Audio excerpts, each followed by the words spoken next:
to actually have a meeting in person. I take on board that it's a very strange setting, but we have to have the rules of 2 meters distance apart.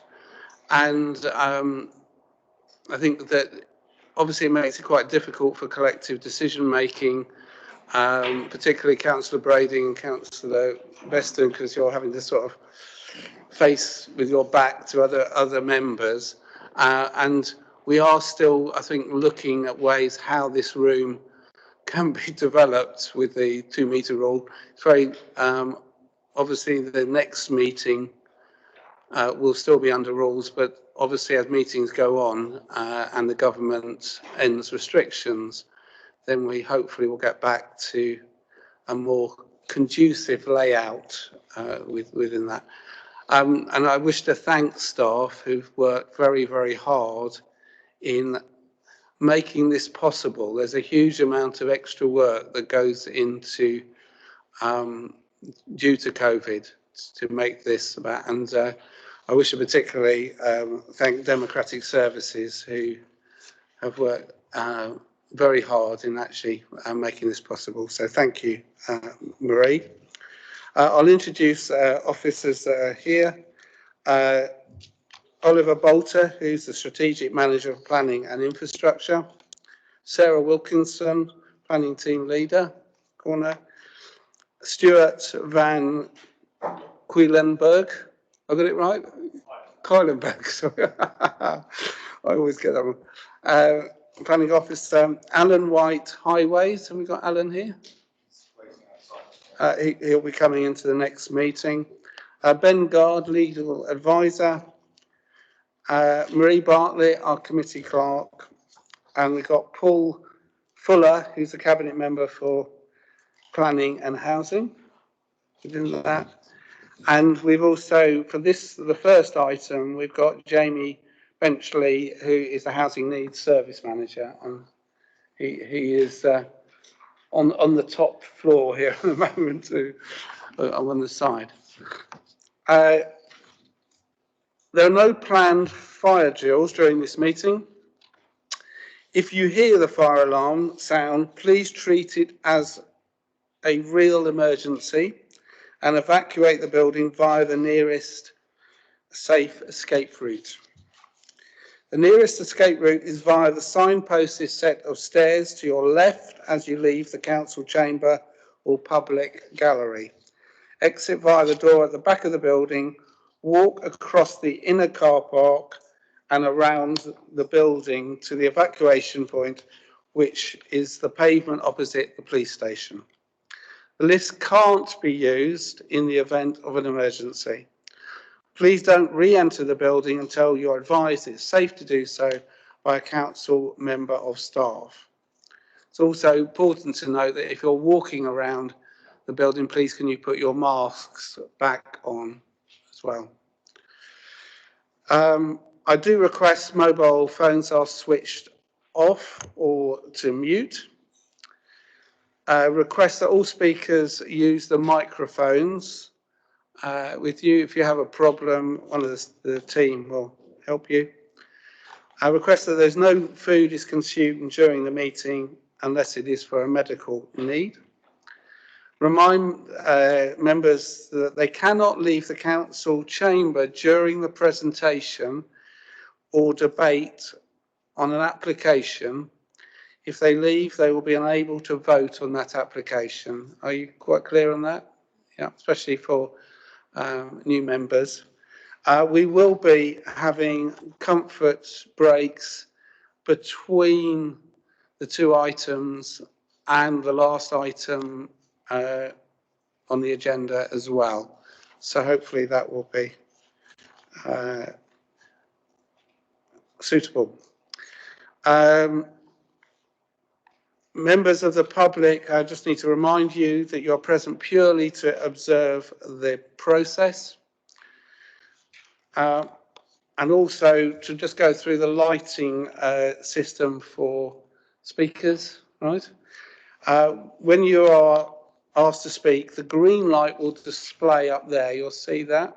You can see the green lights? Yeah. Can you see the green light the other side? Yeah. When you have 30 seconds left, the amber light will display. There, you can see that. And when the red light displays, I will stop you talking, and that beep will go off as well. This is to ensure that all parties receive the same amount of time and the process is seen as fair. You okay with that? Yep, thank you. I'll go through that with the next group. Okay, if we move to the agenda, the previous meetings, to confirm as a true record the minutes of the meeting held on the 16th of March 2021. Can I have someone who was there to propose the minutes? Councillor Quirk. And I have a seconder, Councillor Price. Can I have a show of hands that approve the minutes? Yep. I will then sign them.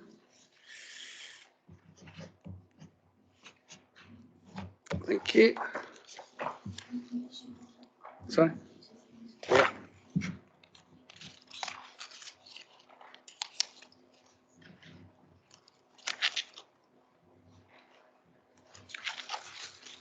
Yeah.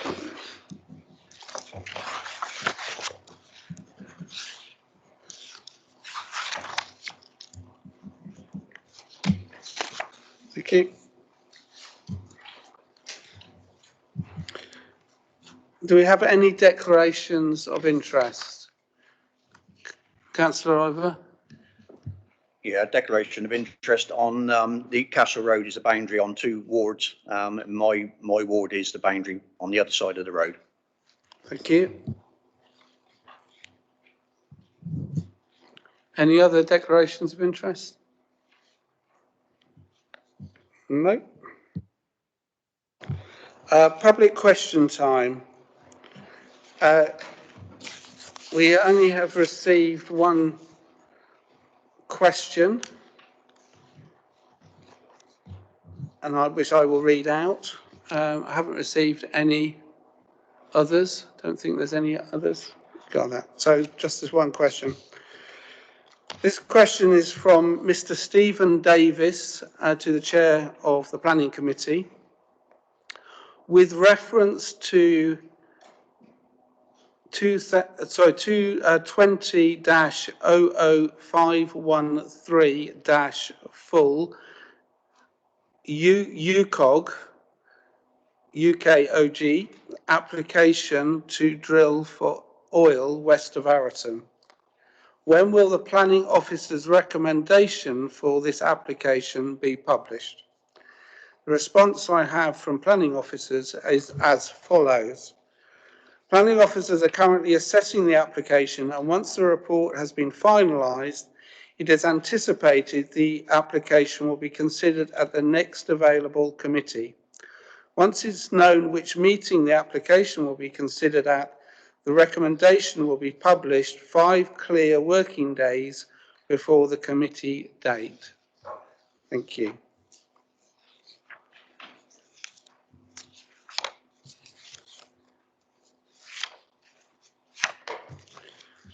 Go to item 4, which is the report of the Strategic Manager for Planning. There are 2 planning applications. So I put to Ollie Bolter to start in the application for change of use from a guest house to HMO, Castle Lodge, 54 Castle Road, Newport. Thank you, Chair. And just to confirm that this item will be presented by Ms. Wilkinson, I think technology permitting. Thank you, Chair. Thank you, Ollie. Yes, hopefully we're there. Are you okay?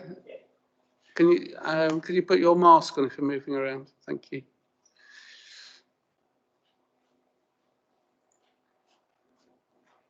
Is everybody else can actually see the screen? Sorry, I should have asked within that.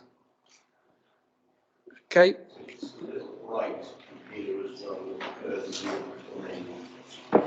Can we do anything about the lighting?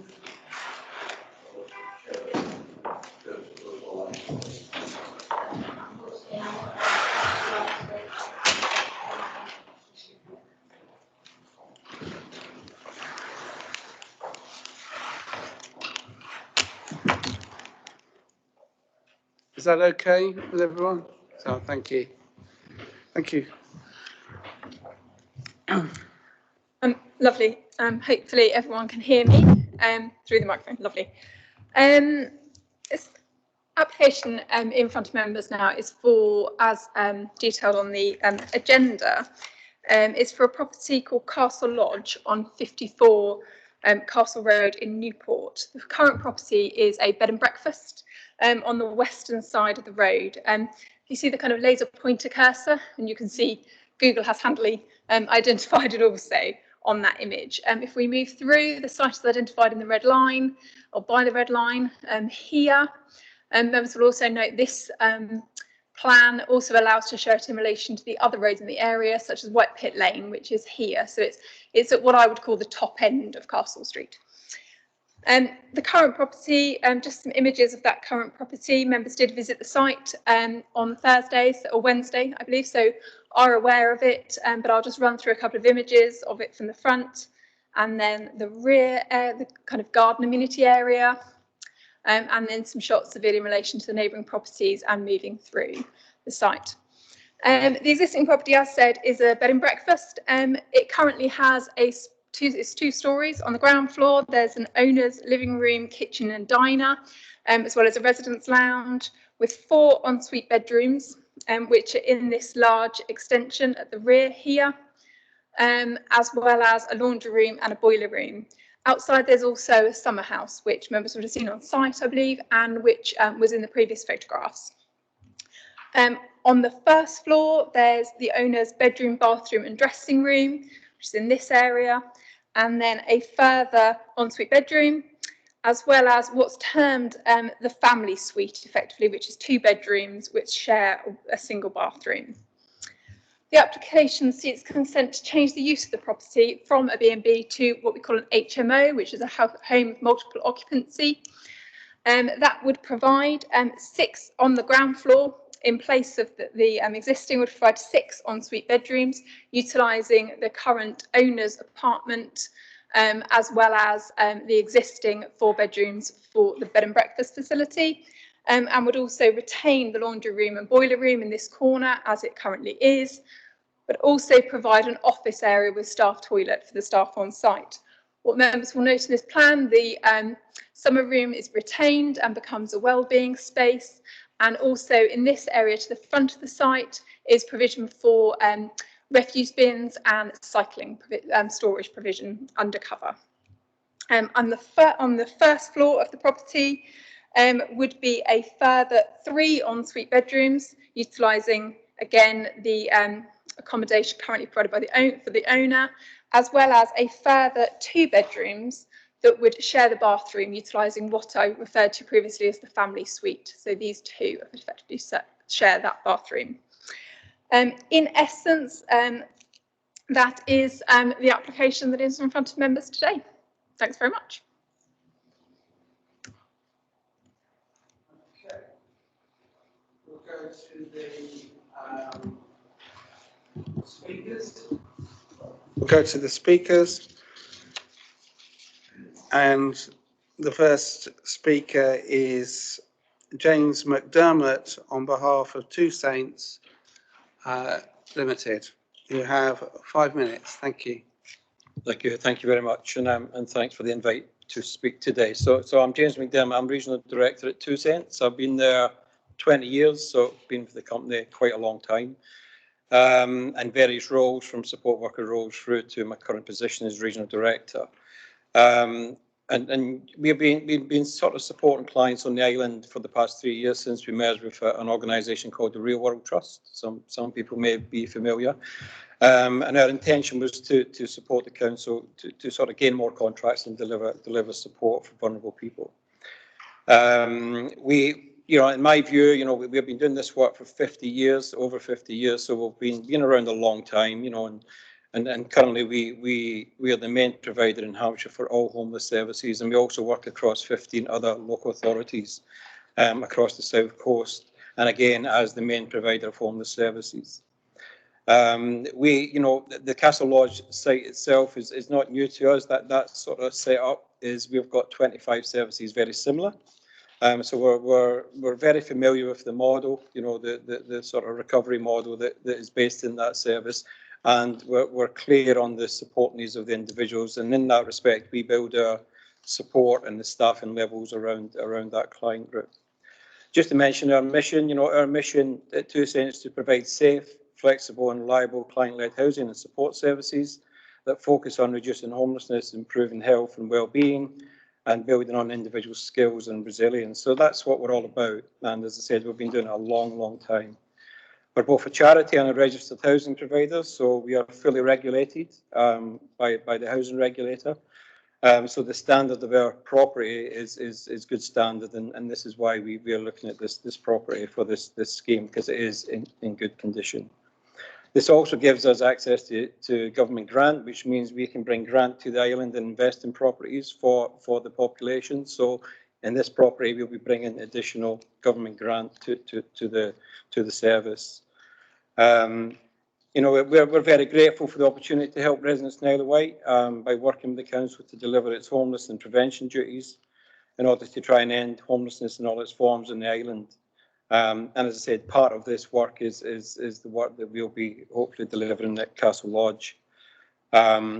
We also totally understand, that there'll be concerns in the neighbourhood, but because I've set these things up probably 20, 30 times over my career. So one of the areas that we focus in is the neighbourhood and making sure that there's good relations there. The client group themselves who will be living there, these are not complex individuals. These are guys and girls who will be looking to move on with their life. But again, when they're living there, there's expectations on how they live their life and how they integrate in that local community.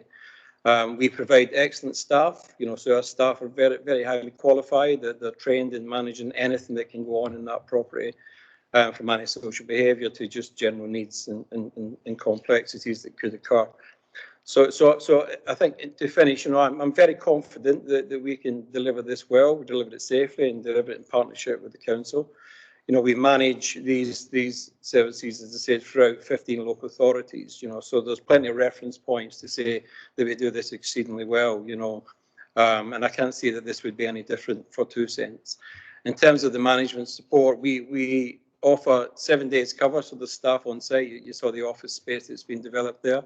We also have an on-call manager who's available 24/7. But equally, we have resources. If the building, for whatever reason, needs additional support, then we can very easily bring that to the table. In my experience across those other areas, those other services, that's not required. There's plenty of staff resource in that service to support the individuals and anything that could occur in those premises. And the quality of the accommodation, I looked at the 25 properties I mentioned earlier. We've only got 2 with en suite. And I think the COVID environment has created for us, a need to improve the quality of our accommodation, and that includes providing en suite to all our clients. It's quite rare. You don't get lots of this in the homelessness world, as some may know, but we feel that our clients, deserve better. They deserve the space just in case this virus continues or we see it again. So they've got their own en suite. They'll have a decent sized room where they'll have their own fridge and a little microwave. So in terms of the space, we feel that when I look at across the homeless sector, not just in 2 Saints, but in England, that is a very, very good property for that need. And it is temporary, so it's not there for the long term. The idea is that people will get the life skills that they need. Thank you. Thank you very much. Thank you. Can we go to Matt White, and you have 5 minutes, Matt. Thank you. As a resident of Castle Road, I represent the vast majority of residents of Castle Road, Newport Isle of Wight, a large proportion of which are key workers in health. Sorry. I'm going to push a button, have I? Sorry. Shall I start again? As a resident in Castle Road, I represent a vast majority of residents in Castle Road, Newport Isle of Wight, a large proportion of which are key workers in health, social care and education. There are a number of elderly persons, some of whom live alone and consider themselves vulnerable and are vulnerable, together with comments that children have already made of the residents group, such as, will we have to move away?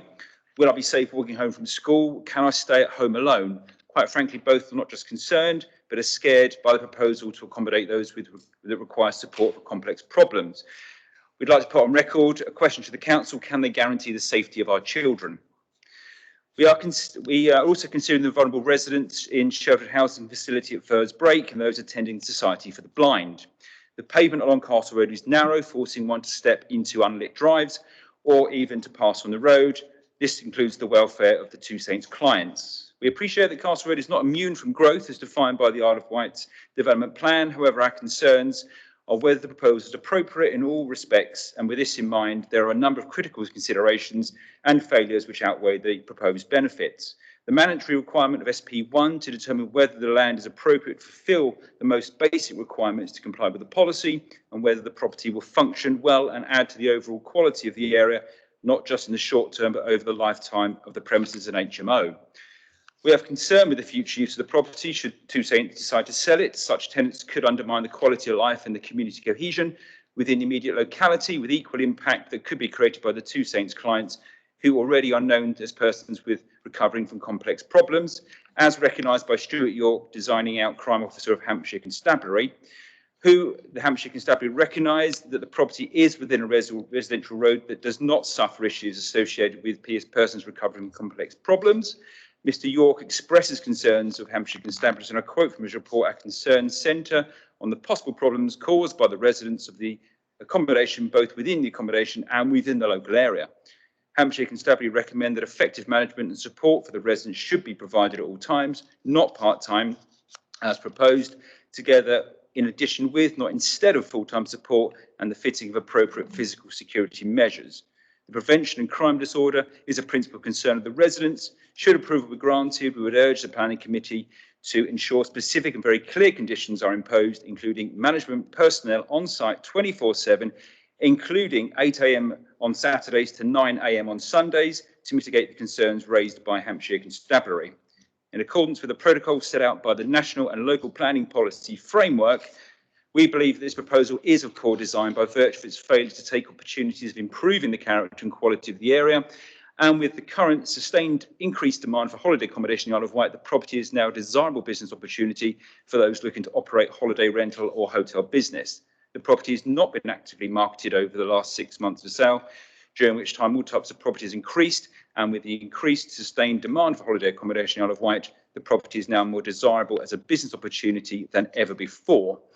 If I can refer the committee to consider the council's SP4 commitment, as detailed in the tourism section on page 63 of the island plan, to support tourism on the Isle of Wight, we would ask the committee to explain how any approval of this application is not acting in conflict to the island plan. Further, if I may refer the committee to section 5.166 of the island plan, which sets out the criteria for establishing the viability of tourism accommodation, which is proof of marketing for sale at a reasonable price over a minimum of 12 months. And with the impact of COVID over the last 12 months, with the island now in a position in terms of a booming tourism market, we would urge the committee to consider deferring a decision of the application until active and determined marketing of the business at a reasonable price has been completed for at least 12 months, which would provide an accurate representation of the business's viability in a current marketplace, as opposed to a report that reflects the state of the business during periods of multiple lockdown. We would ask the committee to secure evidence of the attempts to save the business, together with evidence of business performance when set against local regional benchmarks as set at levels of occupancy relevant to the South East of England's average. Evidence of professional and competent management would also be required to demonstrate the accommodation that has been marketed via all appropriate channels to target the accommodation market. We're concerned to note the council's suggestion that there is no objective evidence to support this would have any more impact in Castle Road than any other location within the island. This clearly is an admission on the council's part that there will be an impact on the road, its residents and the immediate locality. This only serves to highlight the essential need for robust mitigation measures, which I have referred to.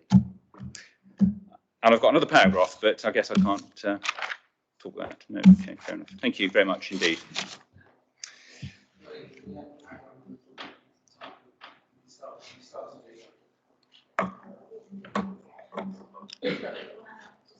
If you wish to add. I've just got literally one more we did- paragraph, if that's okay. Because they give you, yes, if you wish, yeah. Yeah, that's very, very kind. Thank you very much indeed. In summary, we are very concerned with the impact the proposal will have on the residents of Castle Road who currently enjoy a peaceful and orderly environment in which to live, raise their families or enjoy retirement free from nuisance and antisocial behaviour, that are at a loss to understand how the proposal is appropriate under the terms that I've referred to. But also an alternative property with larger external space would provide the residents with space that would enhance their recovery and well-being, as well as mitigate possible conflict between the residents with complex problems and provide those that are not used to living with conflict, disorder and fear from crime a space apart from such direct experience. We believe that there are premises on the Isle of Wight that are appropriate for the proposal, and we urge the committee to refuse this application based on material policy-based objection. Thank you very much indeed. Okay, we go on to Councillor Joe Lever, who's the ward councillor, is unable to come to this evening, but he has sent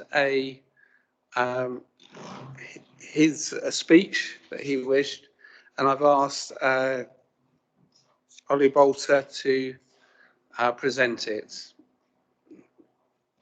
Okay.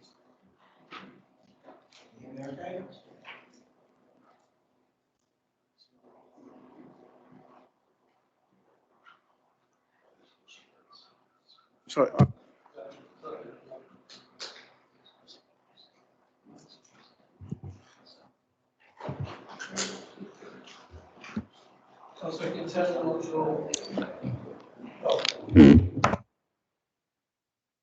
Yeah, I've got one.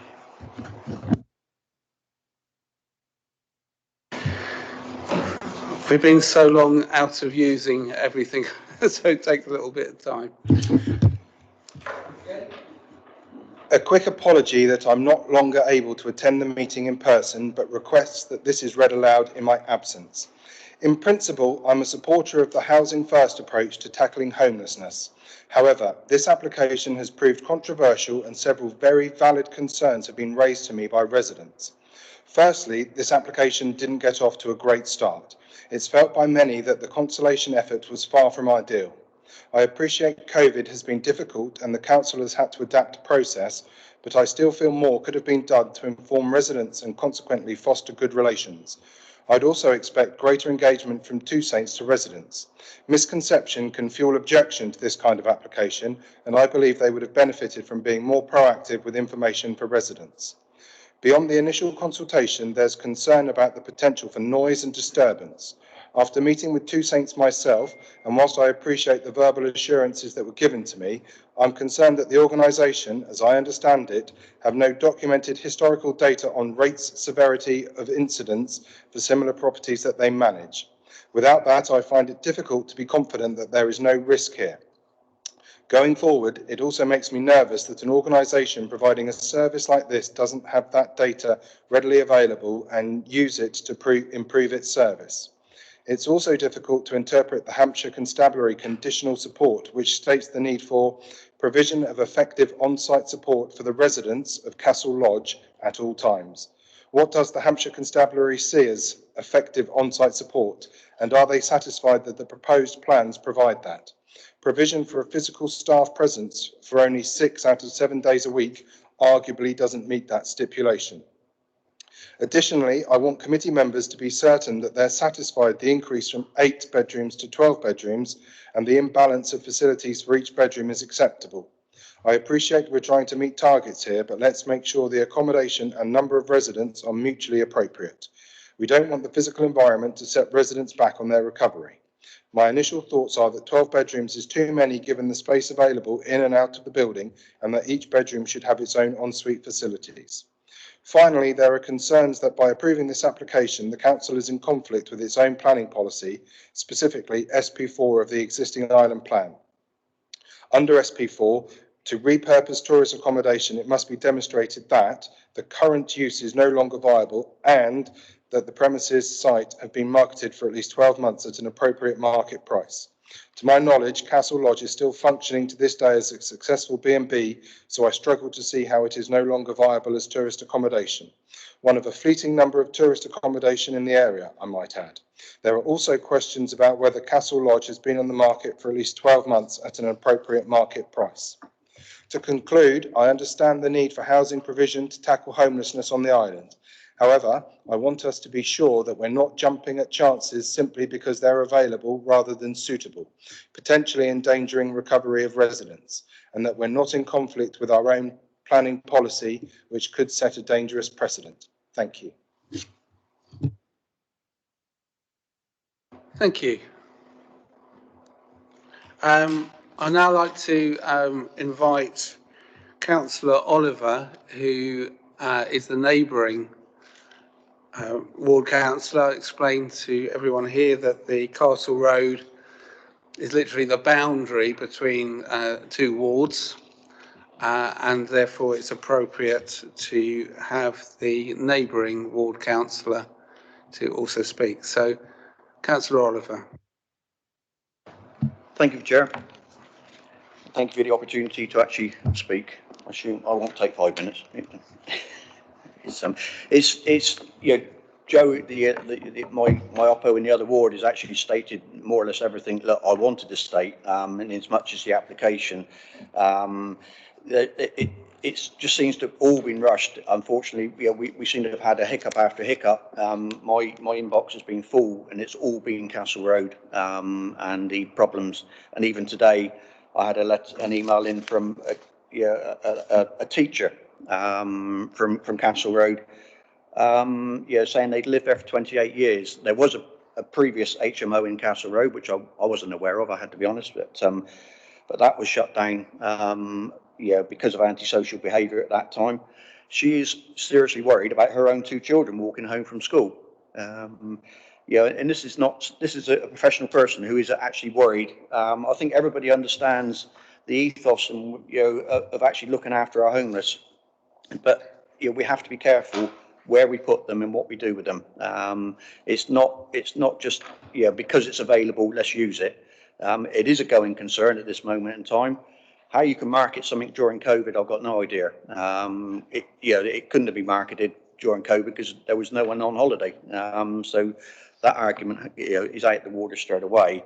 Hampshire Constabulary, I know, have got a major concern over it. They seem to be sort of glossing it a little bit, but I still think, I'm worried about the management plan, and I don't know the answer to whether the management plan comes back to the committee or if we've already agreed it. Is the management plan just a rubber stamping of what happens after that? Also, there is an issue with the what they call tenancy agreements. I got a little bit confused within the reading of it as to whether it was assured short hold tenancies. And then the meeting I had with Two Saints, and as much as they could move them out the day after they caused problems and things like that, we're certainly with an assured short hold tenancy, you have a 4-month guarantee built into that, and that cannot happen. You cannot move someone out legally. So I'd like some clarification on that if I could do. And it is, I am concerned. I think it's certainly an over use of the building. I don't think any of the residents should be in the property without ensuite. In this day and age, if we're going to produce this sort of property, then they all should have an ensuite facility. And at best case, I think we should be looking at no more than 6 or 7, 8 in that property to make it viable. Thank you, Chair. Thank you. Before I ask the officers, Sarah, to respond, we did invite Jamie Brenchley, who's the Housing Needs Service Manager, to come and answer the question, because I think it's obviously important that Two Saints will be providing a service that will be commissioned by the Isle of Wight Council in relation to our housing policy, and obviously it is the Isle of Wight Council that would be responsible for the management plan within that.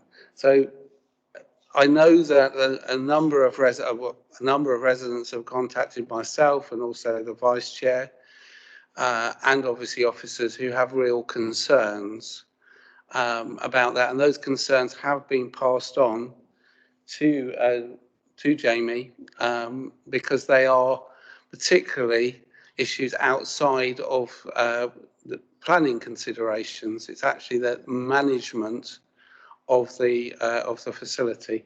So if I can just hand over to Jamie, and he can provide some further information and his answers to some of the objections from members. Thank you. Okay, thank you very much, Chair. So just listening, I haven't prepared anything officially, but just listening to a couple of presentations, I think just to give context, we're speaking about people. We're speaking about people like me and you.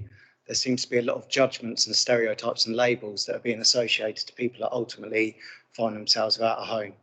So what we've seen through this pandemic and what we see on a day-to-day basis, that people unfortunately fall out of relationships, people unfortunately lose their jobs and actually find themselves with no other place to go other than the streets and or the prevention services that the Isle of Wight Council provide. So just to put that out there, because I think the judgments that these individuals that will be accessing what we have classified as a stage 2 offer, whereby they're going to have complex mental health, substance misuse, so on and so forth, is not the proposal for this site.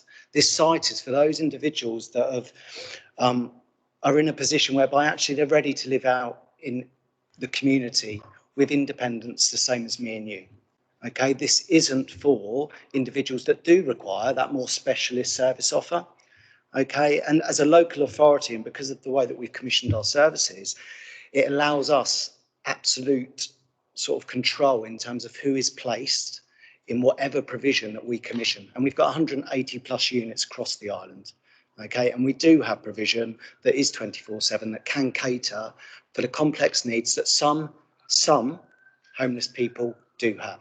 Okay, so just to come back to you, Councillor Oliver, in terms of the tenancy, it's going to be a licence which gives us the ability to intervene at the moment that that behaviour is identified as a concern.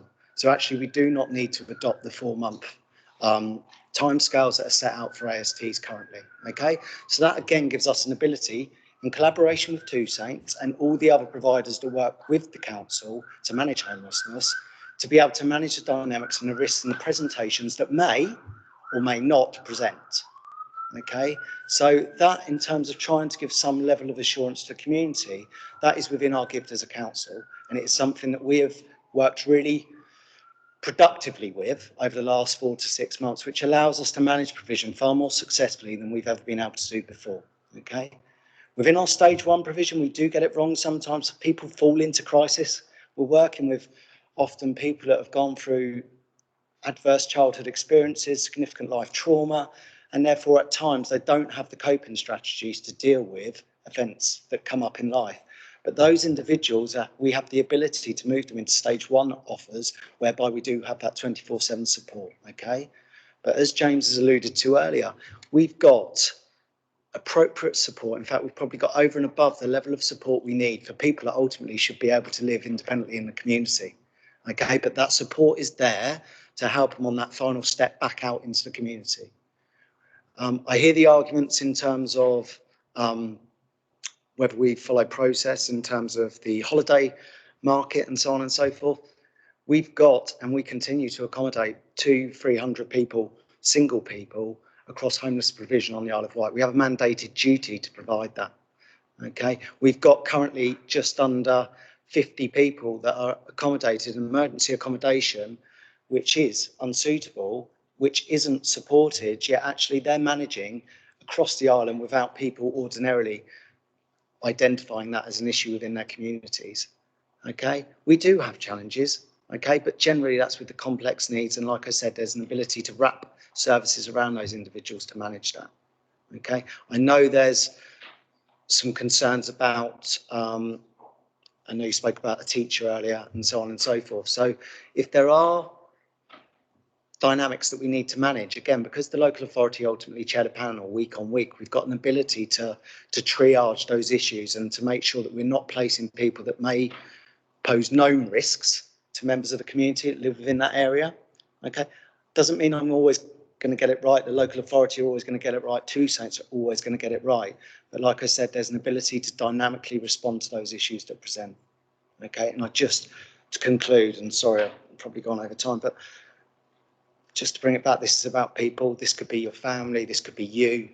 We really need to stop making those judgments and labelling people as complex and alcoholics and so on and so forth. And I know those words haven't been used today, but when we're speaking about risk to children and so on and so forth, believe you me, there's so many people in our services that are working in various sectors across the island, in the NHS and services such as that.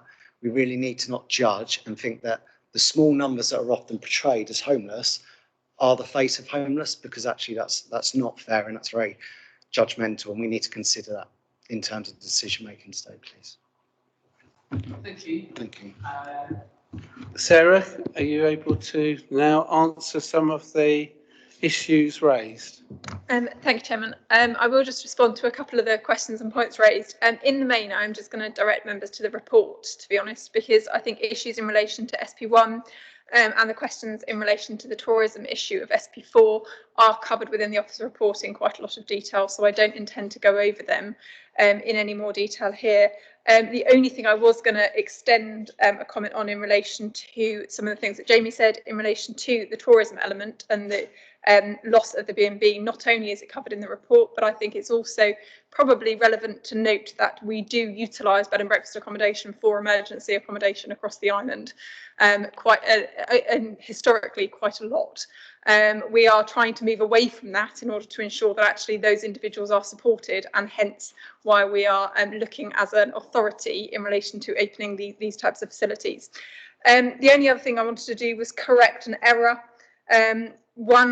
Two more things, apologies. One is to correct an error because some comment was raised in relation to it being there being staff on site 6 days a week. That's a factual error. There will be staff on site 7 days a week. It is in the late reps in the update paper, apologies, in front of members just for clarification, but it would be Monday to Saturday 9 till 8 p.m. and Sunday 9 till 12 with a 24-hour on-call manager. So it is 7 days a week. It's not 6, as was suggested by somebody commenting. I also wanted to highlight, just raise an option to members in their debate, or not raise an option, just advise something. I think one of the questions from Councillor Oliver related to the management plan and what happens in terms of that. I can assure you that once the management plan is submitted as part of the condition compliance, we would consult with Stuart York, the Crime Prevention Design Advisor, and we would consult with Housing Services.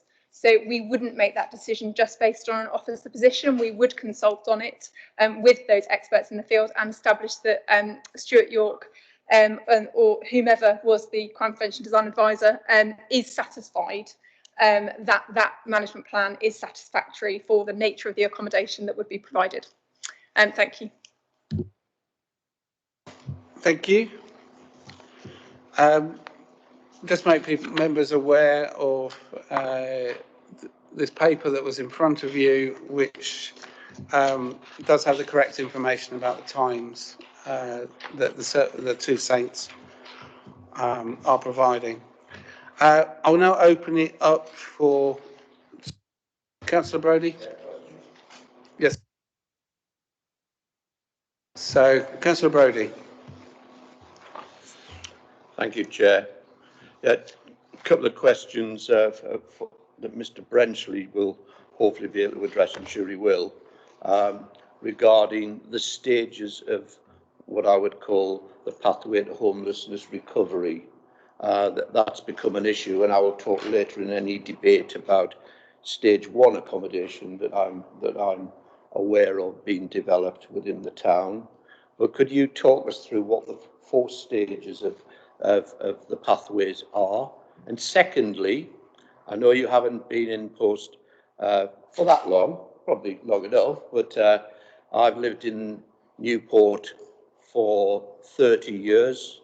I remember an HMO in Castle Road some years ago I have no recollection of that ever being closed down, other than somebody sold up and it was sold to somebody else for other purposes. Can you clarify that? I may be wrong. I do know that that HMO, when it was there, provided homes for 2 professional people that I vaguely knew at the time, and was an opportunity for them to get on their feet ready before moving on. That was an informal private HMO. It wasn't a housing association or one run like by some organisation like Two Saints. But I was never aware that it was actually shut down, because that would suggest that there was action by environmental health or somebody like that. And certainly, I think I keep my eye on the ball in Newport, and I certainly must have missed that one. Thank you. Jamie? Thank you.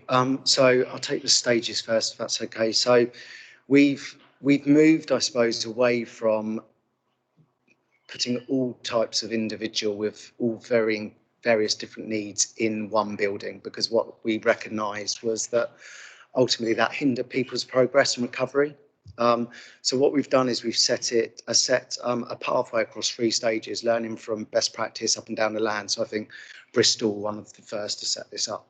So stage 1 is designed to meet individuals with complex needs. So individuals with potentially needs associated to mental health, substance misuse, addiction, or just individuals that are just really struggling with life and maybe need 24/7 support in order to give them the tools, the skills, the strategies to be able to live with more independence. Stage 2 is designed almost around life skills, really. It's around those individuals that may have struggled to manage money previously, that haven't been able to manage bills, that are engaging with services in terms of that recovery, and actually are at the final stages of whatever that may be for those individuals. So it isn't really designed 24/7, because actually the majority of people don't need that level of support. But what there is the ability, because it's a pathway, to move people between stages in order to make sure they've got the right level of support, and or, as James alluded to earlier, to wrap additional support around that stage 2 to ensure that that individual doesn't have to regress back into other stages. And then stage 3 is dispersed accommodation with a low level sort of floating support offer or telephone number that they can contact, because ultimately those individuals are just waiting for that place that they can call home out in the community. And that's, again, a new stage that we've created this year, and is being delivered by Southern Housing. So they're the 3 stages. The additional stages that we've got, I suppose, is we've got an assertive outreach service now. So that identifies and works with people that may find themselves at rough sleeping, to ensure that we can move them very quickly out of that really challenging and dangerous situation, because we know the quicker we move people out of those situations, the more likely they are to be successful and to be able to move into accommodation quickly and be able to sustain that. We also then have required all providers to deliver 6 months resettlement support upon leaving the accommodation pathway. And that, again, is the sort of cyclical presentations of people that are homeless, to ensure that actually the tools that they've developed whilst accommodated in support accommodation is successful and doesn't require them to in turn return back to the housing system, I suppose, because ultimately we want people to be successful out in the community. We want them to contribute their gifts, and therefore we feel that the design of this pathway and the various stages support that person on their unique journey from homelessness to home. And so far the evidence would suggest that that's working well. And then to answer your second question in regards to Castle Road and a HMO being closed down by the local authority, I have no information that would support what was alluded to earlier, and concur with your view that it's unlikely that that was a local authority decision. Thank you. Do I have any other questions from members? Thank you, Chairman. Leading up to the recent election, I had quite a lot of contact from members of the public over this application, because obviously there were 2 outgoing local members. There's now 2 new local members. I think from a resident's perspective, it's been quite difficult, because they haven't had the adequate public consultation that maybe they felt they would have normally got. Obviously, it's difficult in a pandemic, but I think with this kind of provision, there's an element of myth busting that needs to be done. And I think that's where the failure is in regards to this application. It's not a planning failure. I think it's a failure of the provider to bust those myths. I appreciate it would have been difficult to do that now, but you know, we've managed to function as a council through Zoom and Teams. Most people have access to that kind of thing. You know, certainly leaflets through people's doors with, you know, the top 10 questions of this kind of thing, you know, contact details. I'm not saying that this wasn't provided at all, but from what I've been led to believe, there's been very little. That is where the issue is. If these things, as Jamie's just told us, some of those myths have been busted to us now, but those residents are only going to get that fed back to them after the event. And some of that could have been dealt with prior to this. And I think that would have led to a much more open debate from the local residents, who are quite rightly concerned. You know, and they're concerned for genuine reasons. They may not be reasons that exist, but they've got genuine concerns, and I do sympathise with that. I think to see a successful bed and breakfast be marketed through the pandemic, and then us look at the marketing to have been adequate, I think, you know, it hasn't passed those tests. We are where we are. I understand we probably can't change that now, but I feel that the tests haven't quite been met as they've been alluded to in the officer's report, but I'll accept it. But there are two other issues that I think are really where residents are feeling most uncomfortable. One is the amount of units in the property, and secondly, the 24-hour, 7-day on-site supervision. I don't know, probably most of you have read the officer's report, but I don't know if everyone's read the report from the Crime and Disorder Office. Okay, and the second to last paragraph states, to summarise our position, Hampshire Constabulary broadly supports this application. However, this support is conditional upon the residents being at the appropriate stage of their recovery to reside within this style of accommodation.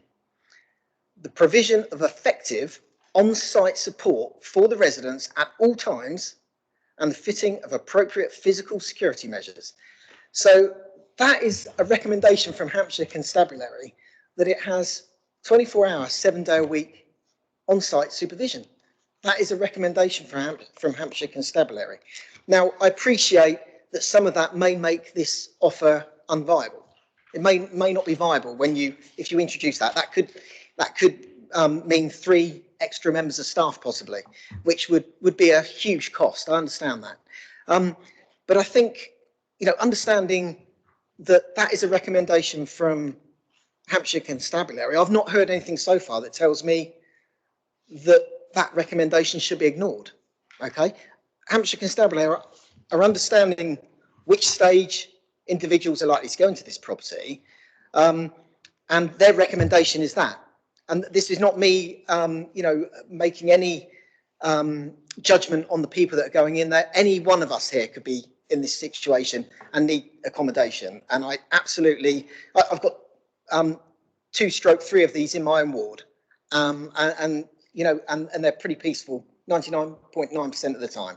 I haven't got an issue with this whatsoever. What I've got an issue is that I feel that the residents' concerns have not been fully addressed, and that the step from the units that are in this as a guest house now up to 11/12 is quite a big leap. Okay, I would like to make a recommendation that we look at an alteration to the officer's approval and the officer's recommendation, that the units are reduced at this moment in time to 7 units, and that there is a review period set into the contract that after maybe 18 months that this is reviewed, and if there has been no serious incidents and no general difficulties with the site, that it then increases to the full capacity. I don't think that's an unreasonable thing to ask for. I think that is a reasonable request, and it certainly builds into it if it's run and managed well, that could increase to the full capacity. But I also think that we should not be ignoring Hampshire Constabulary's advice. I appreciate doing that 7 days a week may not be viable, but I think that using the existing hours that the site's going to be manned, but adding on to that 24-hour on-site supervision on Saturdays and Sundays from 6 o'clock on a Friday night, I think is an absolute must for this. I would be happy to offer that proposal, and I'd look for a seconder if officers can look at whether that is acceptable. But if those elements aren't addressed, I could not vote for this application. Thank you, Chairman. Thank you, Councillor Nutt.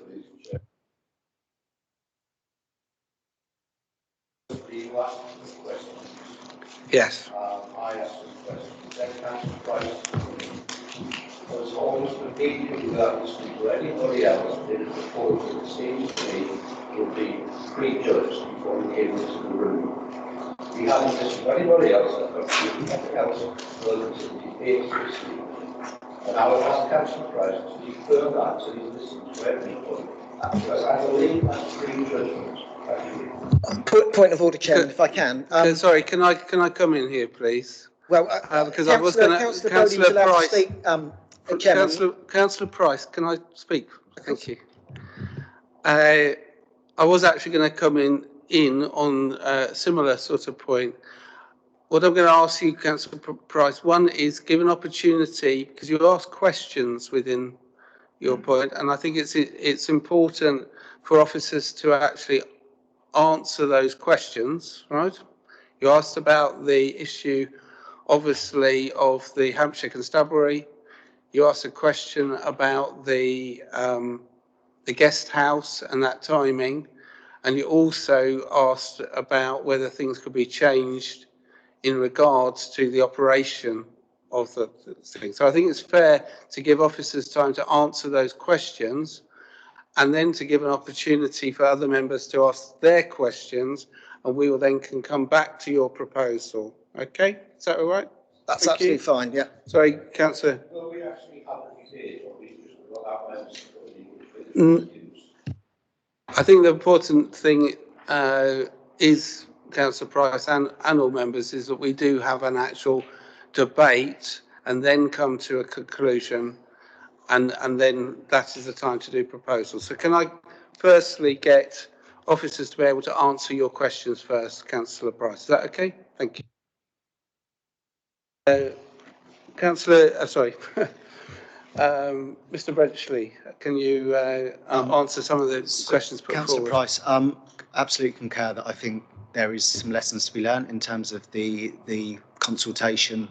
I know James will probably be able to give a bit more granularity in terms of the attempts to engage the community, but I think you're absolutely right. We've previously, as a local authority, due to the work that we're doing up at Barton and the development of that, consulted and worked with the public, and that led to that myth busting. And actually, I don't think we had any. If we did, we had a very small number of objections. So it shows that actually, if you engage and work with the public in a different way, that it can be managed with far less challenge. So absolutely concur with that. In terms of the model and the 24/7, this is stage 2. We have 2 or 3 other provisions of 10 plus individuals accommodated across the island. They don't operate with 24/7 staff. There's access to 24/7 staff. But actually, again, if it was me or you, would you need someone there 24/7? You might just need to be able to pick up a phone. So I think support needs to be delivered personalised to individual needs. There will be occasions potentially whereby you would do that. But again, if you need that 24/7 support, I would suggest that they need to move to a stage 1. I don't think that needs to be on site 24/7. But understand, I really do understand the concerns and anxieties that have been communicated and why people may perceive that there's a requirement for people to actually be on site. Okay, so what other points did you raise that I can answer? Sorry. I think I think you've answered those particular points. Right? If I can put back to Sarah to answer the other questions, Councillor Price. Wonderful, thank you, Chair. Yes, I think I just wanted to clarify a couple of points, if I may, and I think in doing so it might kind of answer some of the questions. Apologies if I didn't note down the questions completely. But first thing I wanted to highlight is I suppose it's a point of clarity we sought from Stuart York, because obviously the comments which are outlined in the report do state that effective on-site support. That doesn't, from our perspective, mean on-site presence of a member of staff. There is a 24-hour call, manager on call that is providing 24-hour support for the residents. We have discussed it with Stuart York. He is not objecting to the application. He is happy with the scheme as presented, and he's aware that that scheme is being presented with those opening hours, or those staff hours effectively. But I reiterate, we would consult him in terms of the management strategy prior to discharging any condition in that respect. One other point I just wanted to clarify was, in terms of the number of rooms, we're restricting a condition in relation to the maximum number of occupants. Obviously, it's when we're looking at B&B, we're looking at it in terms of rooms. When we're looking at, and then you've got to add the owner's accommodation into that. When we're looking at as an HMO, we're looking at it in terms of residents and occupants. Therefore, actually, if you took the number of occupants in the B&B, it wouldn't be significantly greater than the number of occupants we're talking about here. It's just that they're single occupancy rooms in most regards. So I just wanted that point of clarity in terms of we're discussing numbers of individuals rather than numbers of rooms in terms of the conditions and the controls in that regard. I think that covers everything off that hasn't necessarily been covered by Jamie from the planning consideration elements. Councillor Price, I am conscious that other councillors should have an opportunity. That's fine. First of all, I apologise for jumping the gun with my proposal, but I've been on this committee some time, and we often do that, but still allow the rest of the debate. People often come in with a proposal quite early on. But secondly, it's a shame with regards to that detail from Hampshire Constabulary that we don't have that information until I've asked it, because when you read the report and you read the report from Hampshire Constabulary, it still tells you, the way I've read it, that it still says adequate 24-hour on-site support. I think that's noted, but yeah. I think the point is you've been given that information. Very, very quickly to that point, I mean, I've also been on this committee a long time, and I don't think I've ever heard a proposal so fast in the discussion of a planning application, and that does concern me, Councillor Price. Thank you, Chair. I now have Councillor Brading. You wish to speak. Thank you. Yeah, thank you, Chairman. This is always going to be a contentious issue because I'm acutely aware of the need on the Isle of Wight for HMOs, but equally as a town and parish council, I'm acutely aware also of the views of the local public. It's interesting, I just noticed from the report, 78% of these units now are currently in the Bay and Ryde concentration, and I've objected to some in the past and I've supported some in the past, and I'm aware of lots of them in my area. When you look at this particular case, I mean, I was interested to note that Newport and Carisbrooke Community Council made no comment, because I know town and parish council comments are quite important. It probably has been on the market for over 2 years. Properties were selling during COVID.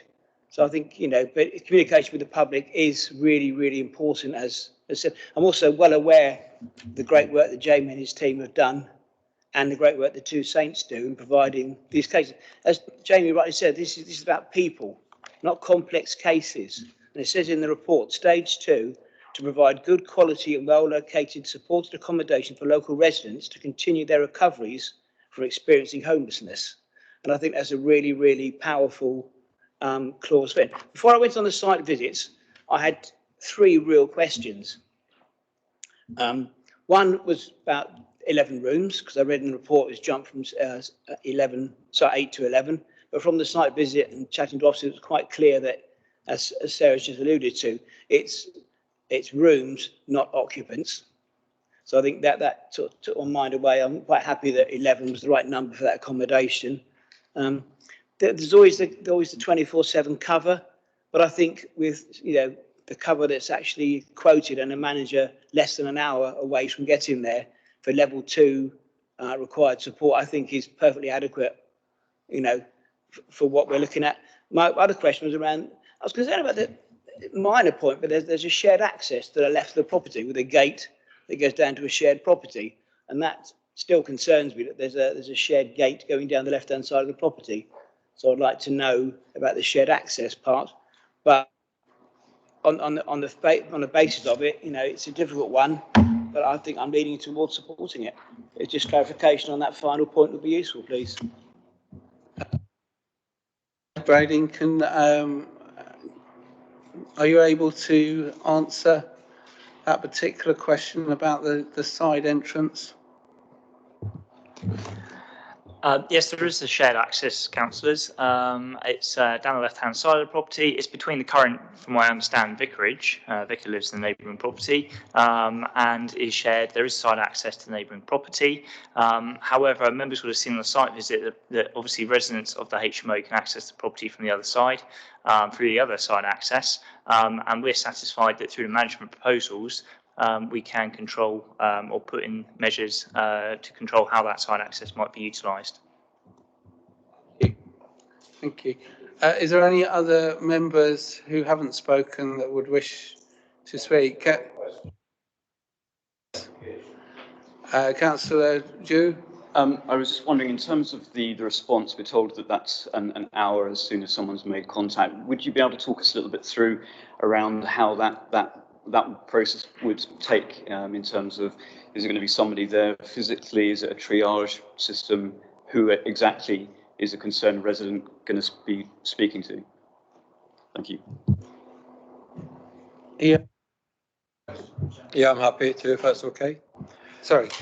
Yeah, it's all right. Yeah. So the idea of it's an on-call process. So there's probably you can get one inside of the island to the other in probably in half an hour. So they probably respond quicker than the hour. But the idea is that in the property itself, there's a free phone. So you don't need a mobile phone. There's a free phone to any emergency service, and that includes our on-call. So if anyone needs the on-call, including neighbours, because we give the number out to neighbours, they phone that number, and it's a physical manager who turns up. So it is a physical response. And they won't leave until whatever matter, if it's loud music or whatever it is dealt with. So that's the answer. Okay, thank you.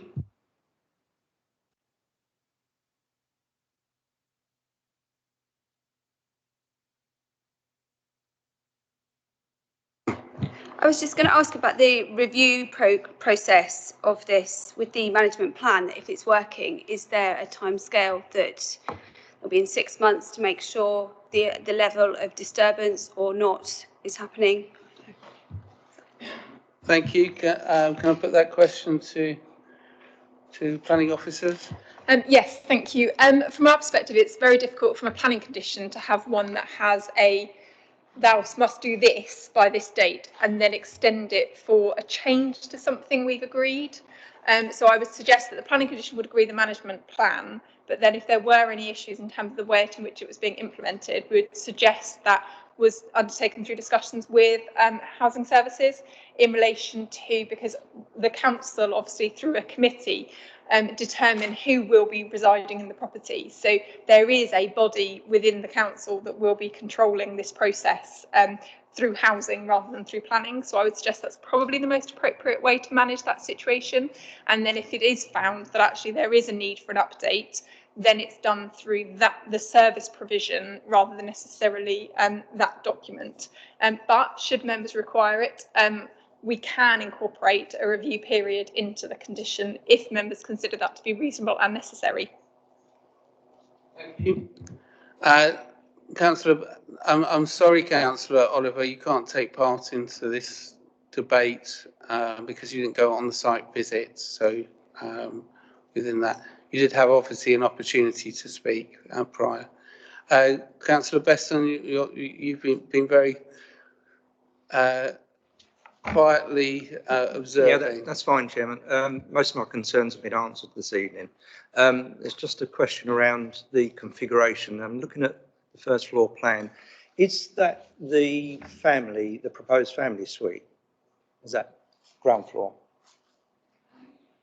So bedroom 10. Yeah, if I may, Chairman, thank you, Councillor Besson. Yes, so no, the what was the family suite for the bed and breakfast was now what is bedroom 10 and bedroom 11. So that was a family suite. It's now proposed effectively as 2 bedrooms with a shared bathroom. So that is this only situation where a bathroom is shared. That's fine. And that's first floor. Okay. So we're talking about people, we're talking about numbers of people, not the amount of bedrooms, etc. So could there be a consideration for a reconfiguration, if you like, of bedroom 10, 11? They don't have their own en suites, etc. To use that particular bathroom, they would need to enter the lobby. That is really my own concern with the application. If I can come back on that, thank you, Chairman. I think it would be challenging to reconfigure that layout to provide a separate bathroom for both of those units, I would suggest. I think I would highlight what was previously said in the public speaking, that it's currently very unusual for such provision to have ensuite bathrooms. So to have all but one of the units, all but one of the units effectively not having its own bathroom and then having to share with another one is quite a rare situation.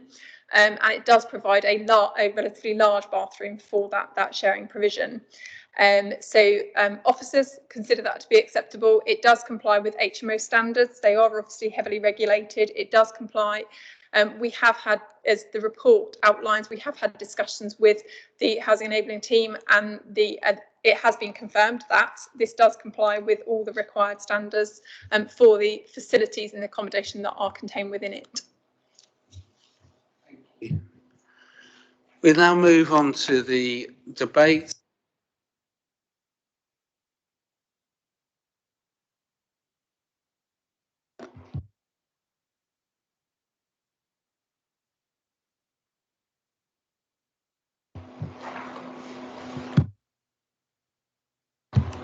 Yes, there's a few things I'd like to say about this application, and obviously it's a highly contentious application, and I fully understand that.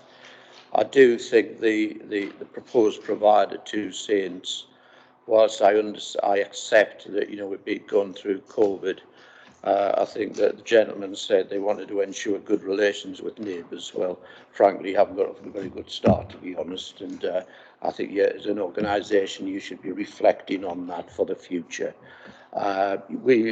This needn't be controversial in my view. If the work had been done both by 2 Saints and other people who I'll refer to in a moment. I've represented a ward in Newport for a long time on the other side of town. At this moment in time, and just about nearly finished, is stage 1 accommodation, a place called Howard House, which is in part of the old Barton Primary School site in Barton Road, within my ward. When that was first suggested to me, it was at the time of COVID. There were no posters put up or anything like that. Letters were delivered to every neighbour. Sounds like far more than in this case, that bordered the site. But as the local Isle of Wight councillor, I made the effort to communicate with every one of those neighbours and further afield to make sure that they were comfortable with the idea of stage 1 homeless people being used at what will be a shelter and an assessment centre. That's why I asked Mr. Brenchley to describe the stages, because I understand the stages. And whilst there was some concern, I have to say to you, there was not one objection to Howard House. And I'm actually quite proud of that, because not only did I do the work, but I think it reflects well on the people I've been honoured to represent for 16 years. It seems to me that the elected member that preceded Mr. Oliver failed in his duty here as an Isle of Wight councillor. He's no longer a member of the council, so I won't name him, but he failed in his duty as the Isle of Wight councillor to ensure that people knew about this at an earlier stage. But, there's not much anybody can do about that. He didn't stand for re-election, and Miss Jo Lever has now replaced him in that ward. And hopefully Jo will be a bit more alert than was in this case. That was probably the main reason which that Newport and Carisbrooke Community Council didn't have any comments on this because they have a very tight process. Have not been the Nosey Parker planning process at that level. They only consider applications that local members consider important. One of the community council officers wanted to ask for that to be considered for comment by the community council, but he got no support from anybody else, including Mr. Oliver's predecessor in his ward, who is also no longer a member of the council. So that's why there's no comment, because Newport and Carisbrooke does not comment on every application. We don't comment on people's porches and things like that. We've got, I think, better things to do. But they should have been commented on, but it wasn't called into our committee for consultation. So it's important that people are aware of the context there and what should and could have been done, in my view, by the Isle of Wight councillor for the area. Regarding the police comments, Matthew, and I'm not going to fall out with Matthew about this, Matthew is a very knowledgeable planning committee member. I was surprised when I heard him making a proposal before I'd even hardly opened my mouth. But the police letter refers to, they supported this proposal, provided it housed people at the appropriate stage of recovery. And they're key words, appropriate stage. In other words, stage 2, not stage 1, stage 2. And then they said they wanted appropriate staffing. Now, I consider that, in terms of interpretation, appropriate staffing for the appropriate stage of recovery. That's not 24/7 cover. It isn't anywhere at stage 2. It is the sort of cover that is going to be provided on this case. I am largely sympathetic to this application. I do think, I think the objector referred to Castle Road being a peaceful road. Well, if it's peaceful down Castle Road, I'm quite surprised by that, to be frank, given the speed of traffic that races up there at times, given the incidents of antisocial behaviour at each end of it, the bench at the junction with White Piddle Lane and Spring Hill, Cedar Hill, and the benches at Simeon Green by the Simeon Monument. It's an urban environment. This is not some rural ideal. This is part of the urban environment of a county town. I've also heard about key workers living down there, as if there are key workers nowhere else. There are key workers in my ward. There are keys in Councillor Price's ward. There are key workers in your ward, Councillor Lilly. There is nothing special about a teacher. There's teachers in my ward, and yet I'm having stage 1 accommodation there. So in conclusion, I do think that we've reached this stage primarily because of Two Saints' failure to engage, and I think they need to reflect on that. But irrespective of that, and given the COVID situation, I'm going to give them the benefit of the doubt there, and I hope I never see it again, and I will support this application, and I will formally propose, because you need a formal proposal, that we support the officer's recommendation for conditional agreement approval of this application, and I seek a seconder. Thank you, Chair. Are you seconding it, Councillor Brady? Yeah. Thank you.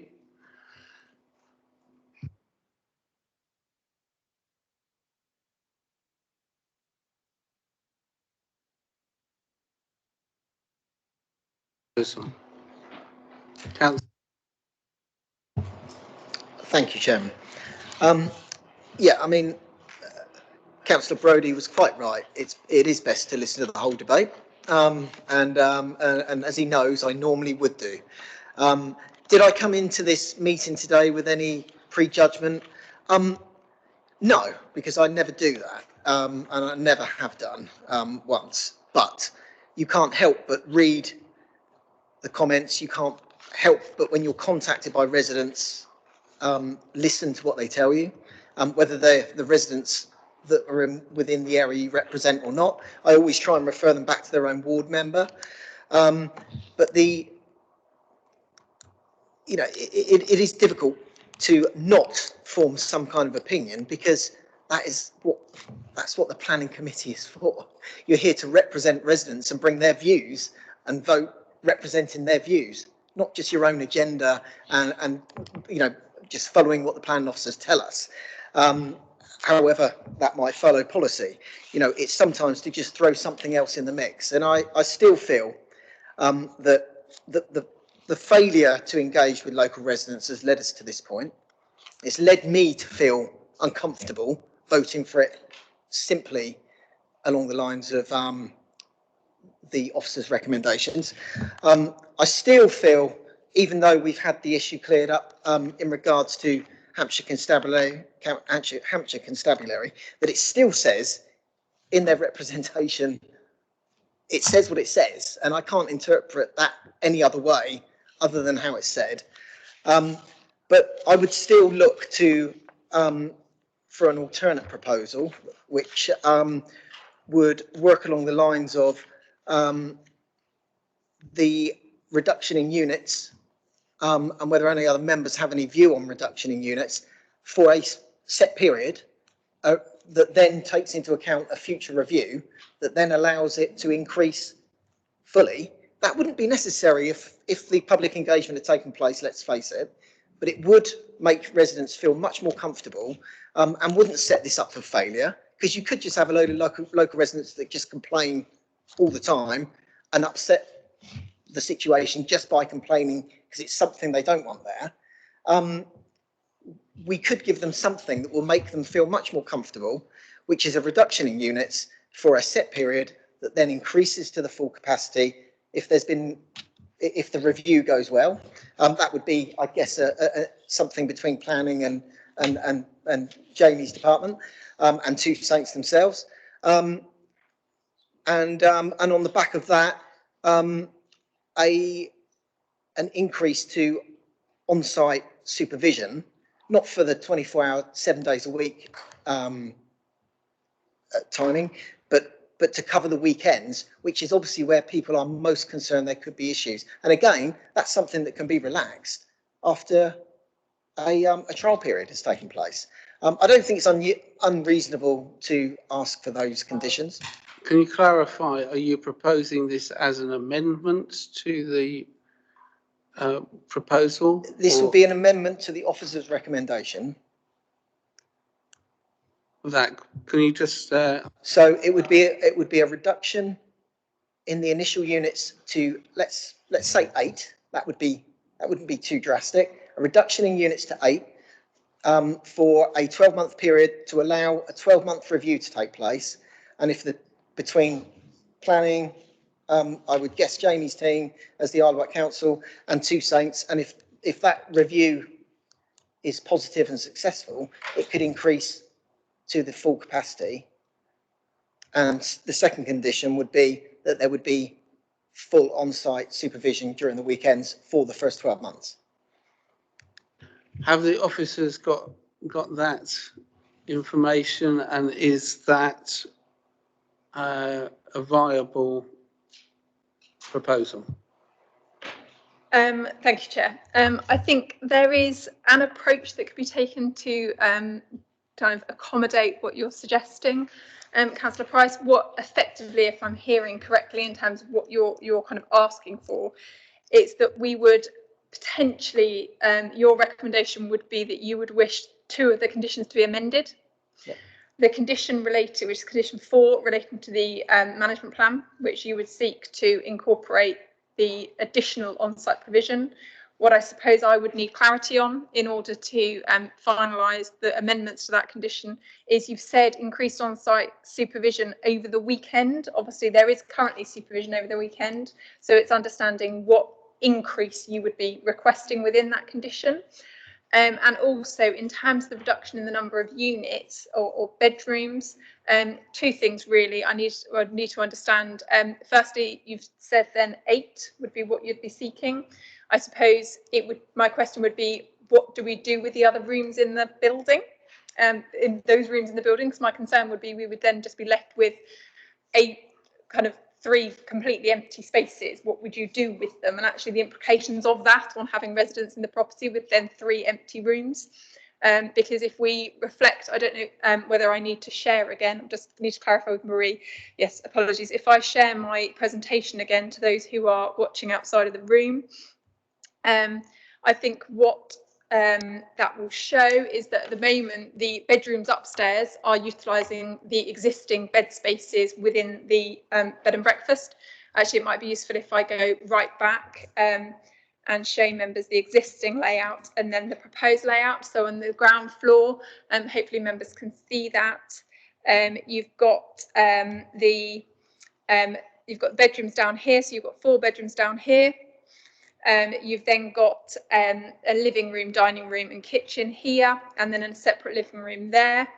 And then on the first floor, you've got the bedrooms effectively. This is a dressing room and a master bedroom with an ensuite. In planning terms, because of the size of that, so if we were applying, for example, SPA mitigation contribution to this, we would class that dressing room as a bedroom. Anything upstairs is effectively considered to be a bed space. So that we would consider to be a bedroom. In the proposed layout, you've got the 4 bedrooms on the first floor with then the 2 additional bedrooms in the front area here in place of the previous living room and dining room. And then on the first floor, you've then got, again, the bedrooms within what was previously bedrooms. So if we were looking at going to 8 from 11, I suppose my question would be, what would we use that space for as an alternative? Because I don't think it would be appropriate to have a building with empty rooms that would serve no purpose. But so I'd seek that clarity. But in terms of the way in which we would do it, it would have to be via a variation by a change in the recommended conditions. They then wouldn't be able to simply, we couldn't caveat a condition that says you shall do this for 12 months and then if this doesn't happen then you can do this, because it wouldn't give certainty, which wouldn't comply with the condition, the requirements, the tests of a condition. So what we would have to do is vary the conditions, and then 2 Saints would have the opportunity to come back in 6 months' time, 3 months' time, a year's time, and vary those conditions to up the number of residents, reduce the cover that would be provided through the management plan. So that's how we'd have to do it if that was an approach that was taken.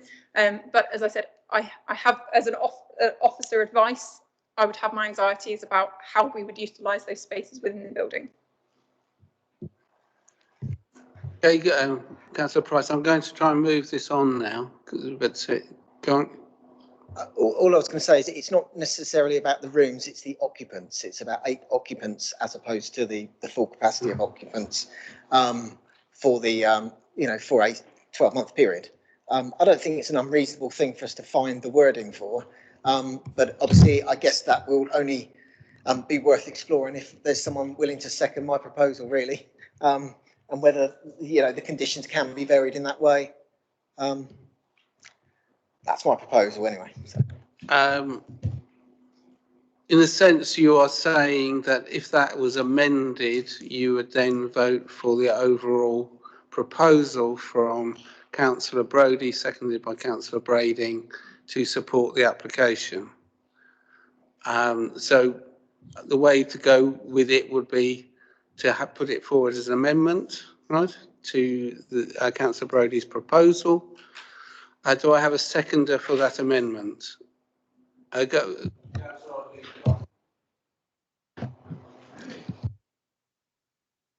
So I have a councillor, Councillor Drew has seconded.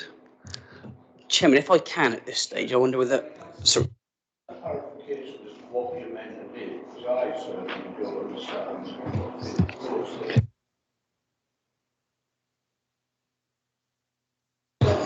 Chairman, if we could just have 2 minutes of our time for the officers to pull this together. If members can just hold whilst we get some clarifications on what the wording would be.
Yeah. I'll come in to clarify this when we reconvene. What I think we should do now is the Constitution allows us to adopt a fairly relaxed approach to the procedure. There's been a proposal put by Councillor Brady and seconded by Councillor Brady that has been amended, which is, you can do under the procedural rules. There's a proposal sector. Rather than taking them as whichever is the substantive motion, my proposal is that we just simply put that amendment up to vote. As the substantive matter. If that falls, so if members are against that proposal, we then come back to Councillor Brady's. Okay. And so you have Councillor Brady's and Councillor Brady's substantive motion will stick there. Yeah. But if the amendment is voted through, it won't go back to them. Yeah. If they vote against that proposal, then we will go back to it. If they vote for it, and permission will be approved subject to those amendments. Okay. I'll come in to clarify. Yes, I think I've okay.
Sarah's going to now clarify the situation. Thank you, officers, for working hard on this. Over to you, Sarah. Right. If I miss anything, I'm sure Ben will jump in. Right. If we've understood correctly, Councillor Price's proposal is to support the officer recommendation in line with the conditions and the conditions as presented in the update paper, with the exception of condition 4 and 5 that he would be seeking an amendment to in relation to condition 4, an amendment to the management plan requiring 24-hour supervision. In relation to condition 5, a restriction changing the number of individuals that could reside in the property. That's our understanding of the situation. I think officers have to advise that we are concerned over the potential for challenge in relation to the changes to condition 5 based on a reduction in the number of residents, because at the moment that condition is worded based on the number of bedrooms, and therefore I suppose the question of officers would be asked in any challenge situation is, why 8? Why have you put 8 to be acceptable? So the number that's being proposed is acceptable based on the number of bedrooms. So the question, I suppose, that would come, it may be that 11, because there are 11 bedrooms, may be a more appropriate consideration for a number, but I believe there would be a potential challenge in relation to why 8, why not 6, why not 7, why not 9, why 8? So officers would advise that's a challenge point, and members may wish to consider an alternative, to either reduce the number to 11 rather than 12 in order to fall with the number of bedrooms, or hearing the debate and the discussions in relation to review, looking at a temporary consent that allows it as proposed in its entirety with 12 residents, with the current monitoring strategy, but for a temporary period that would allow everything to be reviewed. That is an option if Councillor Price does wish to look at the number. So rather than allowing a reduced number and then reviewing, allowing the proposal and then reviewing. Sorry. We would generally, in terms of the question that's come through in terms of the term of that temporary consent, we would generally recommend a temporary consent for 3 years. That is a standard temporary period of time that we would use for an application, and then that allows it to effectively bed in, the process to come in place and everything to be considered. That is a potential alternative to the alternative that's been put forward in relation to addressing the issues that I believe Councillor Price has raised, but in a manner that would be enforceable and wouldn't leave a potential for challenge. Thank you, Chair. Okay, I'm trying to unpick this. Councillor Brodie, on your substantive motion, would you consider that a temporary on a 3-year consent period that would then be open for review? So to be absolutely certain, I'm being asked whether I'd be happy to give approval as recommended by the officers with the conditions as in the main papers plus the late paper for 3 years, at which point it would be reviewed. That's what you're saying. Via the Chair, effectively, the option would be to go with the officer recommendation and the reports in the report and the update paper, but an additional condition that would effectively make it a temporary consent. So where we've got a standard time limit consent, so it must commence within 3 years, it would say that the use should then cease within 3 years. And then the use would then be reviewed after that period, if it was considered necessary. So the onus, sorry, Chair, but if you don't mind me coming back. So the onus would be on Two Saints to deliver a well-managed accommodation for stage 2 homeless people, because they're clearly going to invest money in this and they're not going to want to lose it at the end of 3 years. So the onus would be on them. So I am inclined to, if that's what's been proposed in an amendment, I would be happy to accept that. I think the important thing here is you know, I haven't even touched on the issue that Jamie eloquently talked about earlier on about, you know, homelessness, etc., being a scourge of society, and this is an opportunity for you know, and yet another opportunity on the island to start addressing it.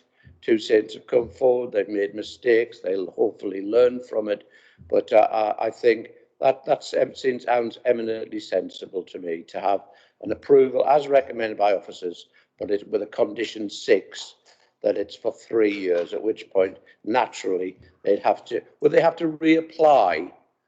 Yes, I thought so, which is a bit of a gun to the head, isn't it, really, to deliver a well-managed facility. I accept it. Thank you, Chair. Yeah.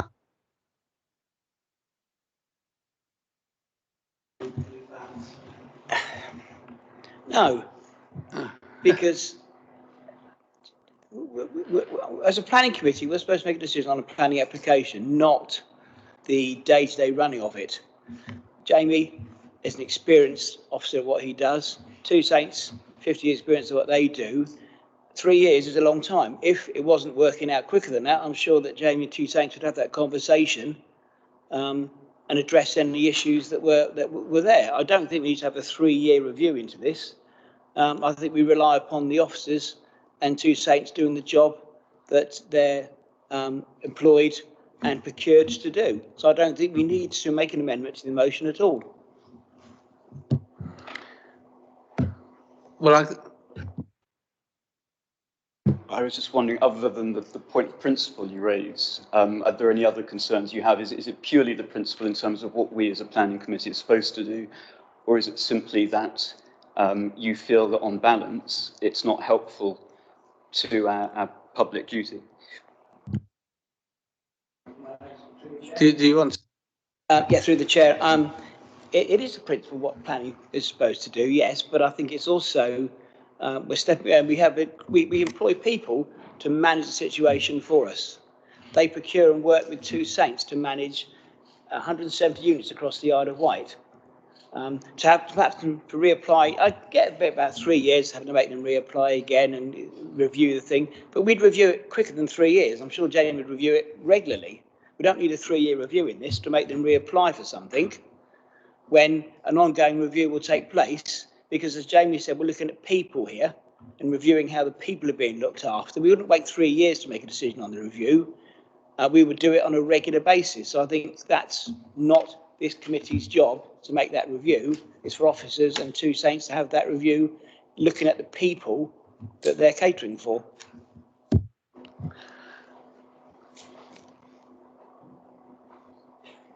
Do I have a seconder for? Sorry, do I have a seconder for Councillor Brodie's new motion?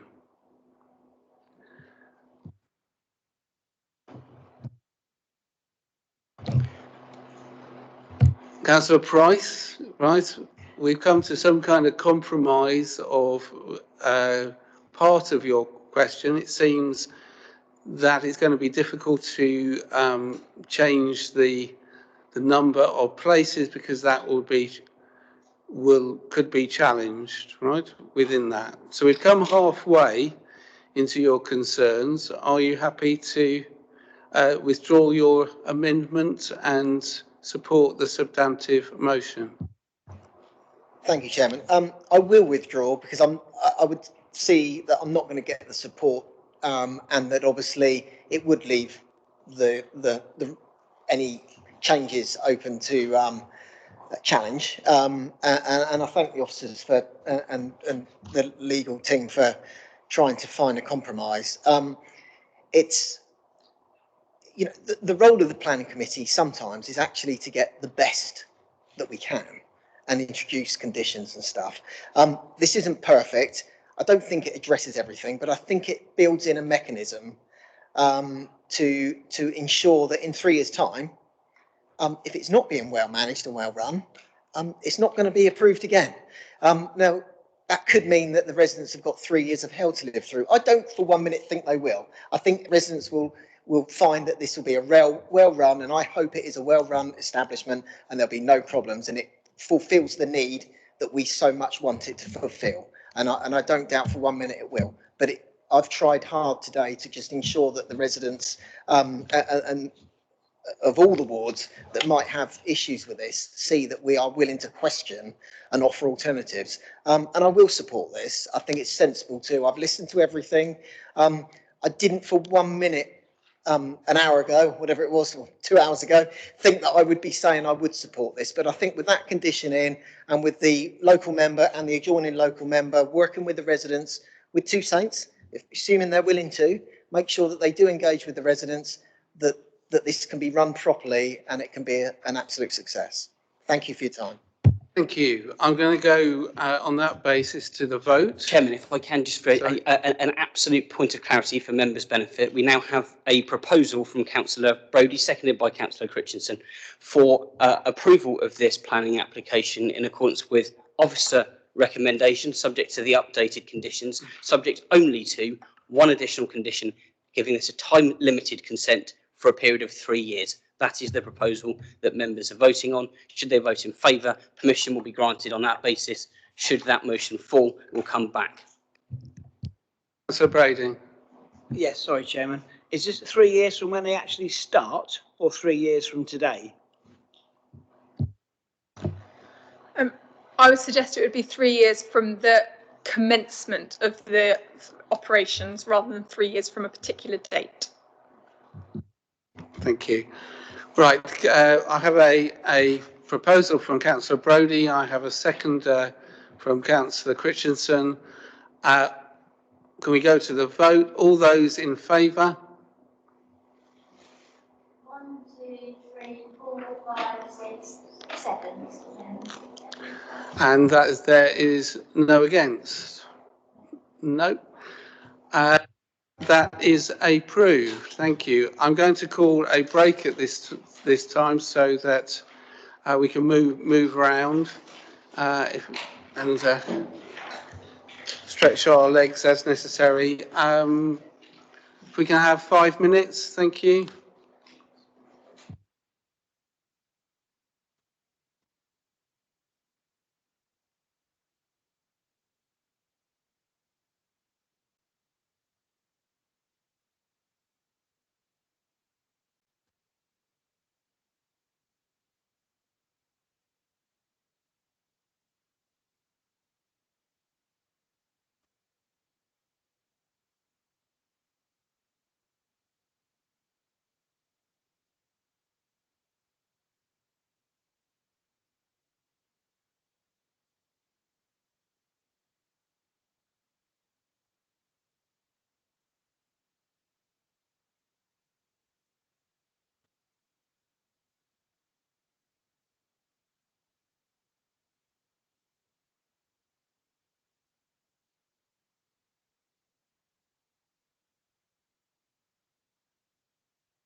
Yeah, I had a question.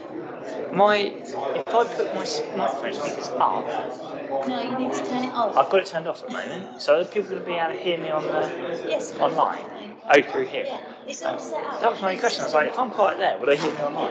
That's all right. Cool.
If members can start to get back to their places. Sorry?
Right, members, can you now sit down?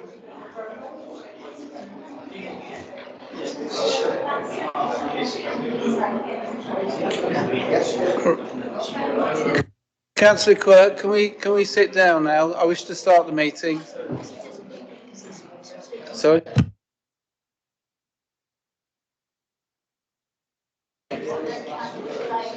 All right. Councillor Quirk, could you sit down, please? Thank you. Wish to start the meeting. Again, thank you. Let's welcome our further guests. Martha James, on behalf of Edward Matijak and Priory School, speaking as an objector. Are you aware, Martha, of the traffic lights things? We've been here many times before, so know that. And welcome, Alan from Island Roads. Thank you. We go on to item which is the number 21-00279 full application, which is a proposed fuel depot including office building, cabinet, switch room, installation and of fuel tanks and tank bund, external lighting columns, fencing and parking. Site address, plot A1, Island Technology Park, Whippingham Road, East Cowes. I will hand over to Stuart. Thank you. Thank you, Chairman. I'll just share my screen.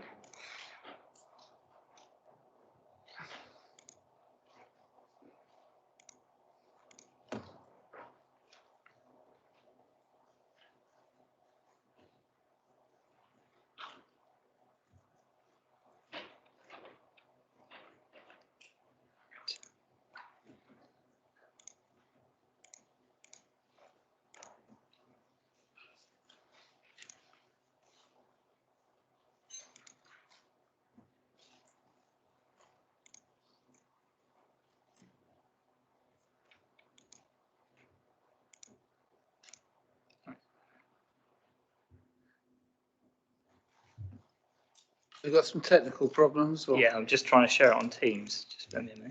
Why is it not sharing on Teams? It is showing you to open the presentation. Oh, okay. Go to that one. Oh, okay. You've got it, because that was your cursor. Oh, okay. So click on that. And then click on those. Got it. Perfect.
Sorry about that, Chairman. We're there now. We proceed, please. Okay. Right, members, so this is the second item on the agenda. The application relates to the Island Technology Park in Whippingham, East Cowes. If members just follow my cursor, obviously the application site is outlined in red, and that represents the southwestern corner of the overall Island Technology Park site. The wider Island Technology Park site is outlined in the yellow dotted line. Members will also note that there's a white line along the south eastern boundary. That denotes the position of the public footpath that runs between Whippingham Road and Beatrice Avenue. Whippingham Road runs through here to the Saunders Way roundabout to the north. Beatrice Avenue is running through here and joins through to Saunders Way to the north as well. Just some points for members to get their bearings. We have Whippingham Priory School to the south here. St Mildred's Church, the church is here, and that sort of centres around the Whippingham Conservation Area. And we have the GK and Osborne Works site to the north here. For members, this is the application site on Bowtry, a bit more a zoomed in look. We have to the north of that Seacam College site, which is within the the south eastern part of the Seacam site. The site access can be seen here, just next to the Seacam site off of Whippingham Road. Members will also note from the southern and sort of western boundary this feature through here, which are referred to on the site visits, which is actually a drainage swale. It's referred to as a pond on the application site plan. Sorry, it's not showing, it's not moving on the screen.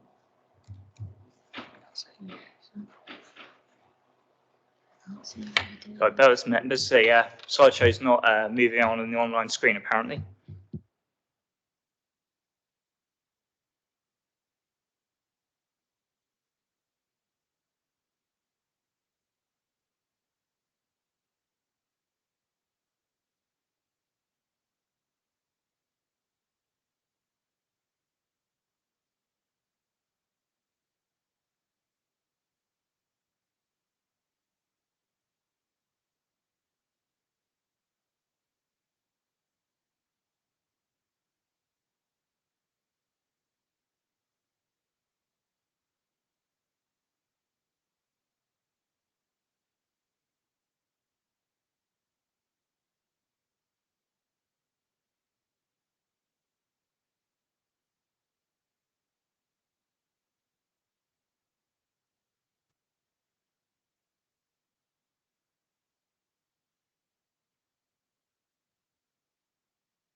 Sorry, members, I'll just repeat that as we lost some connection there online. So again, this shows the application site in a closer view. The Seacam site is to the north here.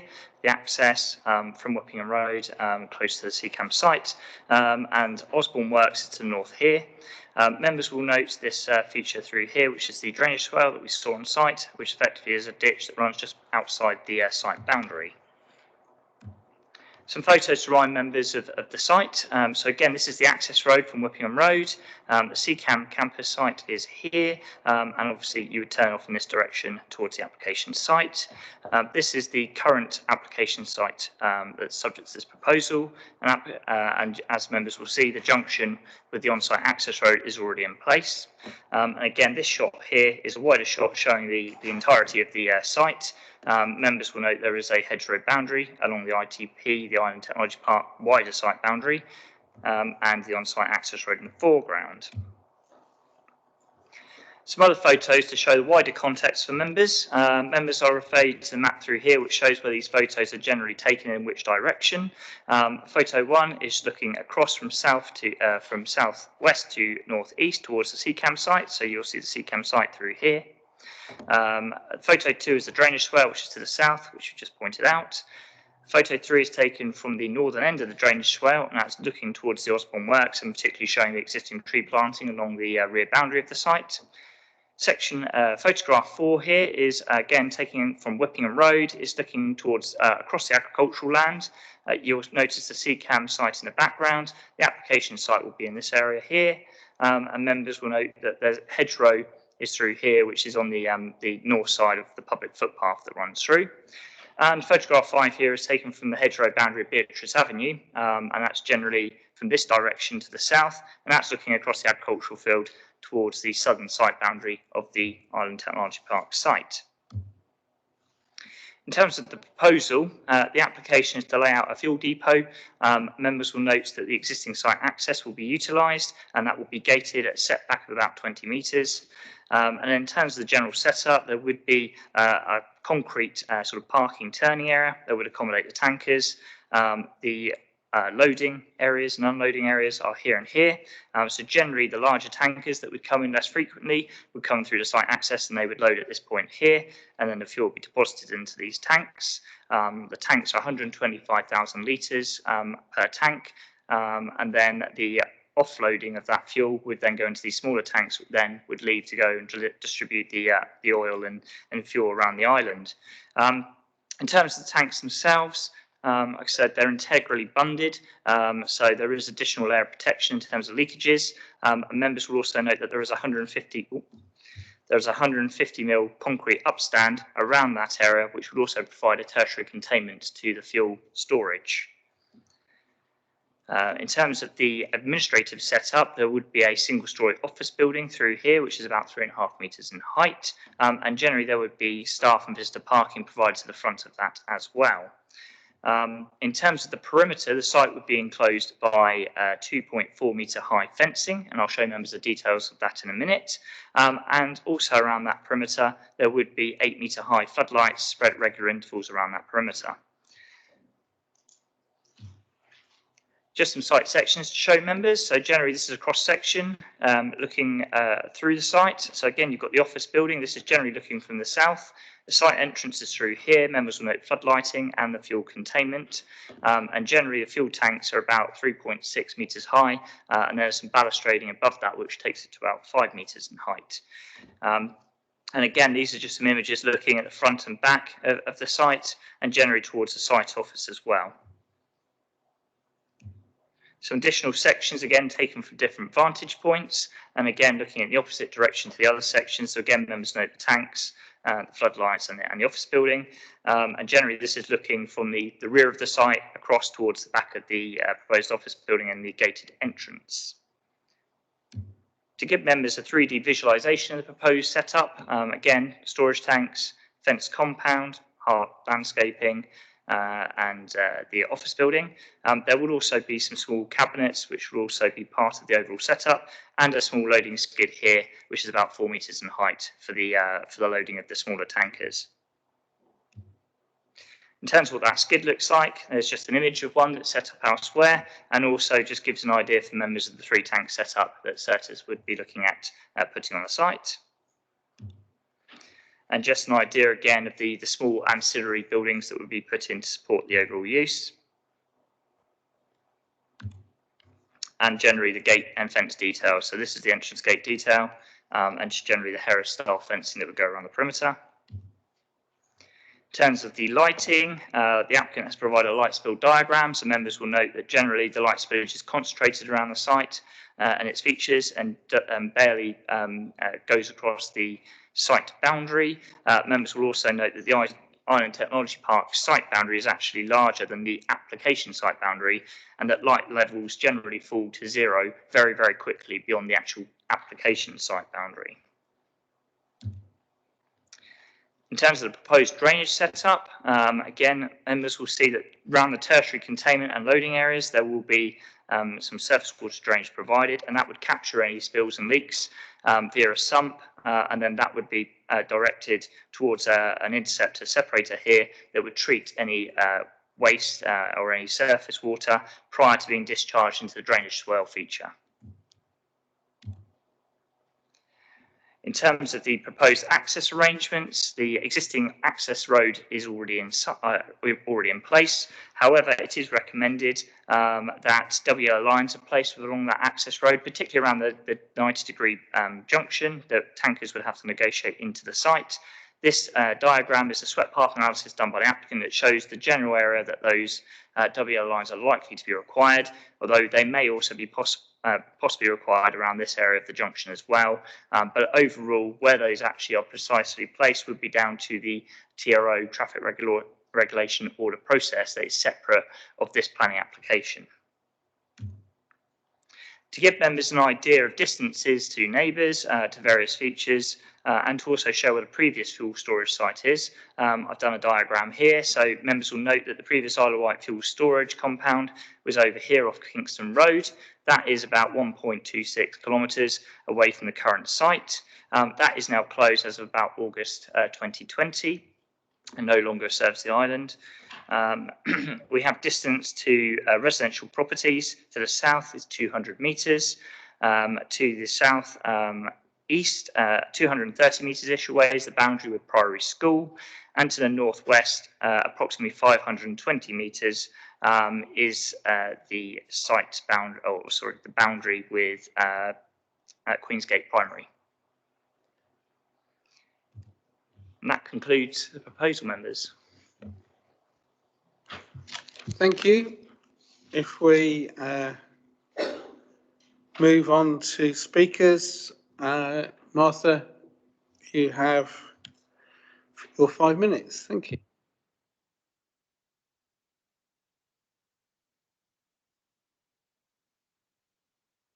Okay, thank you, sorry. My client, Priory School, recognises the short-term need for oil distribution on the island, but this should not override sound planning considerations, including the safety of residents, students and pupils, impact on employment and the environment, and the long-term risk to the viability of the technology park. If this application is not approved, oil will be distributed around the island as it is currently. This supply will not stop. The technology park might still bring well-paid jobs to the island if it is allowed to. How does this fuel depot fit with the council's ambition to deliver opportunity for residents of East Cowes, Whipping and beyond? The site has permission for employment use compatible with other high-skilled businesses in the area. The council committee report states that the fuel depot scheme would complement the mixed employment use of the land originally envisaged. But did anyone really envisage oil tanks being part of a technology park? Granting this permission would blight the land and harm the chances of the technology park being fully realised. When the council granted permission for CCAM, this facility provided much needed training for the employees needed by island engineering businesses. If permission for this fuel depot was granted, it would restrict the opportunity for CCAM to grow on its purpose-built site. A fuel depot is a sui generis use, a term applied to sites which don't fit into the standard use class because they could cause harm to neighbours. Should the fuel depot obtain planning permission and close later, any change to the site would require further planning approval, limiting the flexibility designed for the technology park. This is especially concerned as the loss is not just a loss of employment potential, it's also a loss of a greenfield site. The reasons for closure of the previous fuel depot in the area are well documented. Motor Fuel Group announced last year that it was not viable for business to continue trade with the loss of 16 jobs. Yet here we have another application for a fuel depot, this time on a greenfield site, which does not benefit from access to a berth on the River Medina, so that bringing oil tankers by road will be the only option available in the future. This application would employ at most 3 people according to the application form, which is minimal compared to other employment uses that could be located in the technology park. We are likely to become less reliant on fossil fuels in the future, so the proposed use will cease in a relatively short time. The council recognises this when it made a climate emergency declaration. The proposed fuel depot scheme could result in land that is contaminated and difficult to reuse. The point raised by our client in regard to safety concerns and local schools has not been addressed in the application process. Fuel depot explosions might be rare, but when they do occur, they are catastrophic. Proposing this fuel depot so close to 3 educational establishments, CCAM, Queensgate Primary School and Priory School, is not strategic good land use. This point is not a duplicate of environmental health legislation. Planning is meant to regulate compatible land uses. This area of East Cowes and Whippingham has long been considered suitable for housing and educational uses, including the Crossway site and Hawthorne Meadows. It forms a major part of the island's population growth. That safety regulations exist is not the point. The Buntsfield fuel depot was on regulated site, and yet it did not prevent a disaster.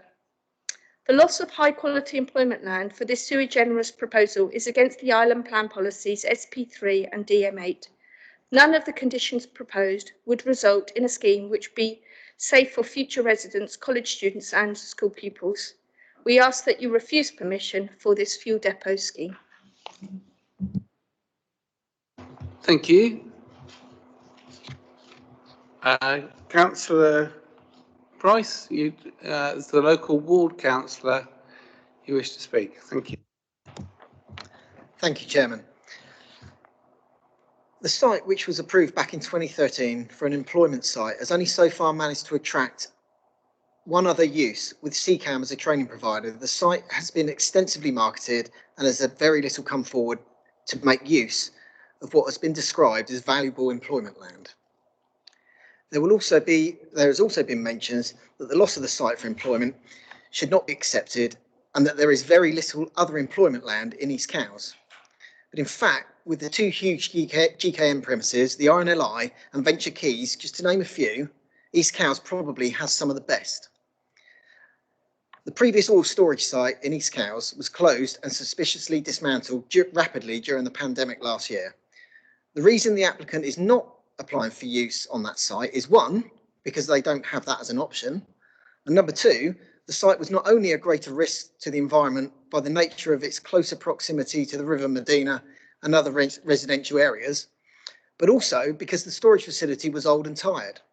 The site provides the best, this site will provide the best in modern oil spillage avoidance mechanisms, and in fact should easily leave the site completely uncontaminated when fossil fuels are no longer used and the need for this site is no longer there.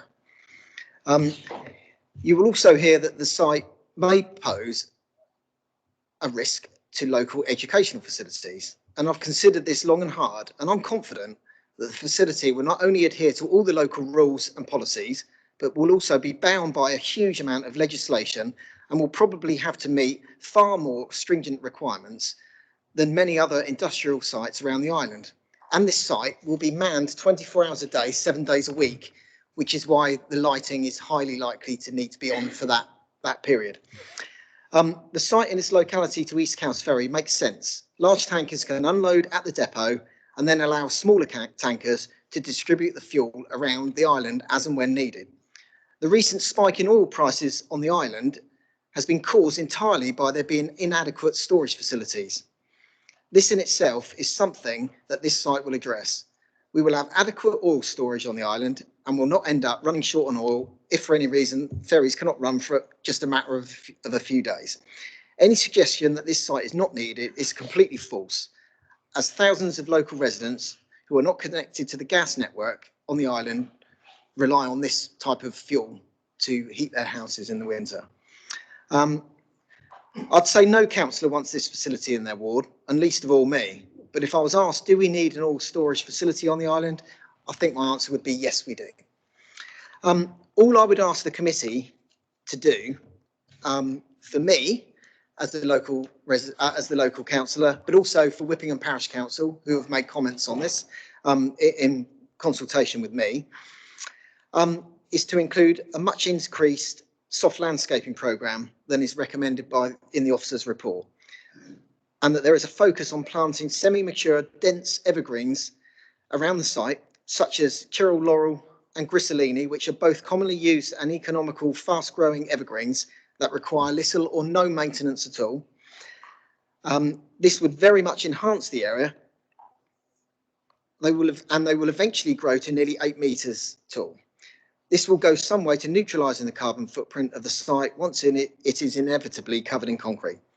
This will certainly go some way towards hiding the site further and working to address the issues that Whippingham Parish Council have raised. Thank you.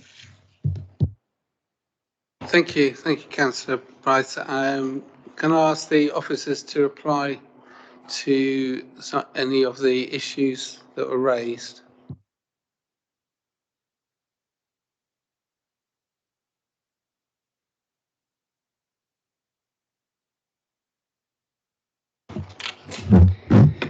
Thank you, Chairman. I say if I pick up on, I say a lot of these issues are covered in the officer report, but if I pick up first on perhaps the safety issues that have been raised, members will note in the update paper that we have consulted with the fire service. They are not raising any objections to this application. They have obviously some fire safety requirements of their own, but they have confirmed to officers that they can be secured through other legislation and regulatory functions, both within the local authority and external bodies as well. That would include bodies like the Health and Safety Executive, as well as the Environment Agency. So we're satisfied that there are regulations in place to deal with the safety aspects of this proposal. In terms of the soft landscaping that Councillor Price has raised, members will note that we have recommended a planning condition for a soft landscaping scheme, and there will be areas around the perimeter of the site beyond the boundary fencing where we could ask for additional soft landscaping to be put on this site. Members will hopefully be aware that the wider Island Technology Park site does have a hedgerow boundary, and that new planting has been recently done along the rear boundary as well in terms of tree planting, which will mature over time.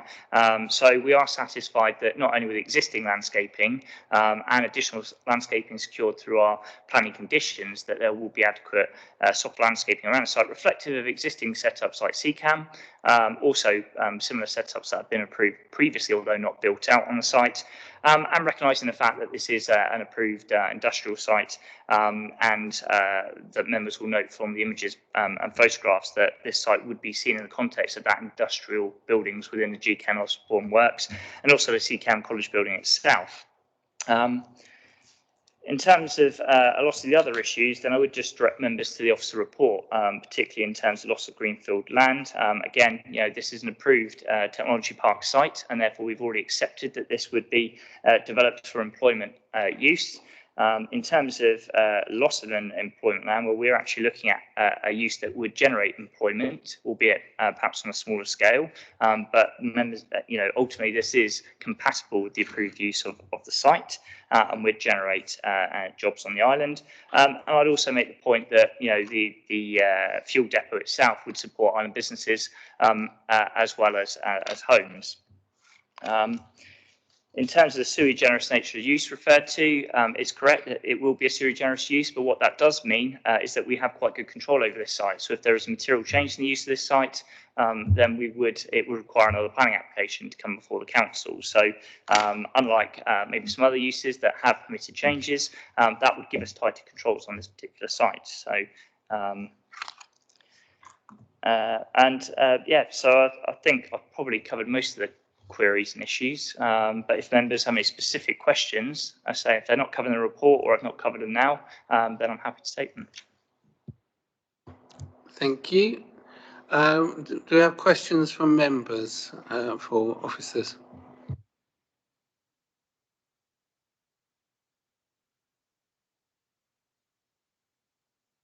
Brodie?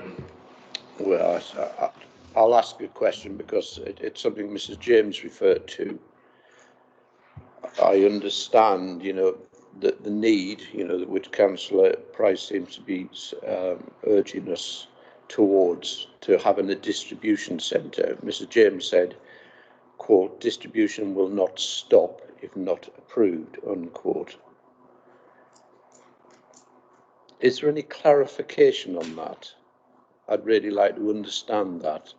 I don't know precisely what the situation is since the Kingston Road place closed, but I've heard some pretty bad horror stories about things down Forest Road and such like. So can we have some clarification on that? Thank you.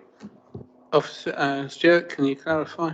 Thank you, Councillor Brodie. Yes, you're correct. From what I understand at the moment, Certis have currently got a temporary situation at York Avenue Garage in East Cowes, which is not, is a temporary situation, but ultimately will be close to the residential properties in this current site. So members may wish to consider the current temporary situation at York Avenue, but ultimately that is subject to a separate planning application that's before the council at this moment in time. There is another situation off of Forest Road that Councillor Bro is quite correct about that we're aware of in terms of planning enforcement, where there is some fuel storage being used unauthorised, which we will need to look into in greater detail. But ultimately, that is an initial phase of investigation at the moment, so I can't really comment too much on that one.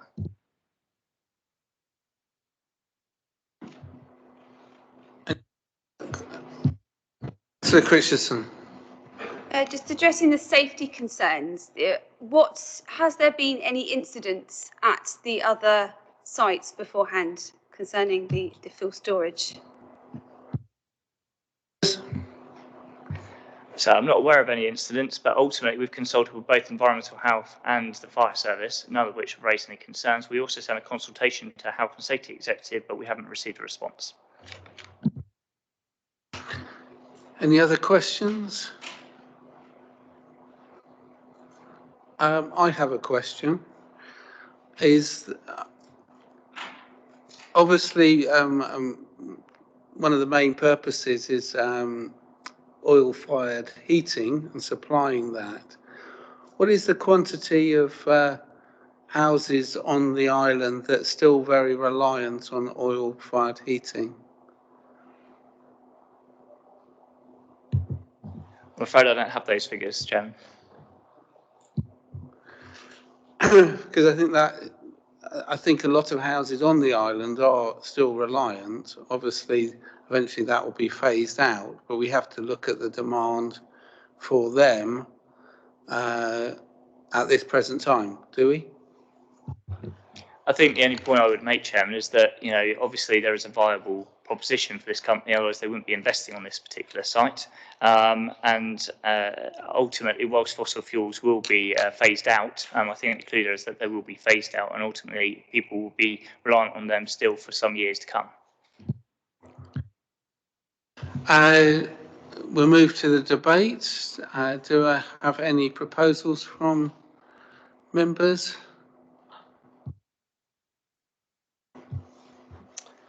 So as you can get it, debate going, I formally propose that we accept the officer's recommendation for conditional approval. Look for a seconder. Seconder, Councillor Brading. Don't have any other proposals coming forward. Can we go to the vote then? Those in favour of the application? 1, 2, 3, 4, 5, 6.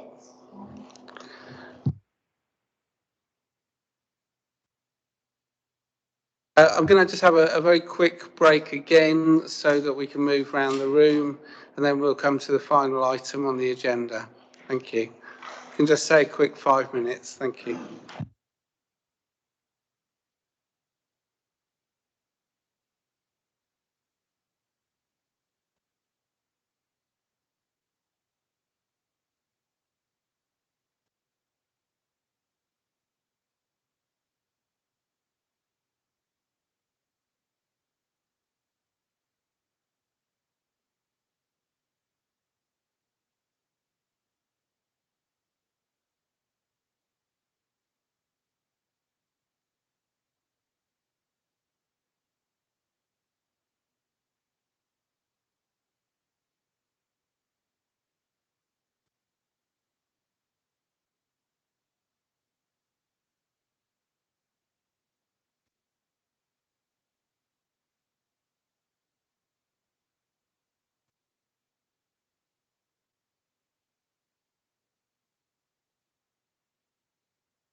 Okay, can we start to come back, please? Yeah.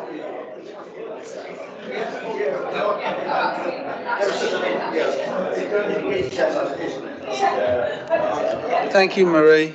You've done a great job. Especially the first one back.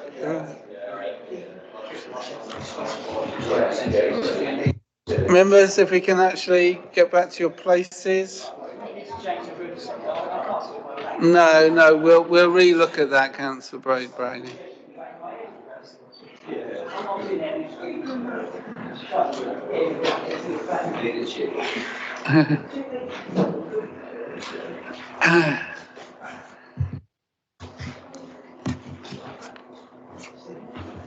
Councillor, I take the points that we, and I have had the comment from Councillor Brodie, that we will try and look at the arrangement. It's lessons learned. We're coming out of COVID.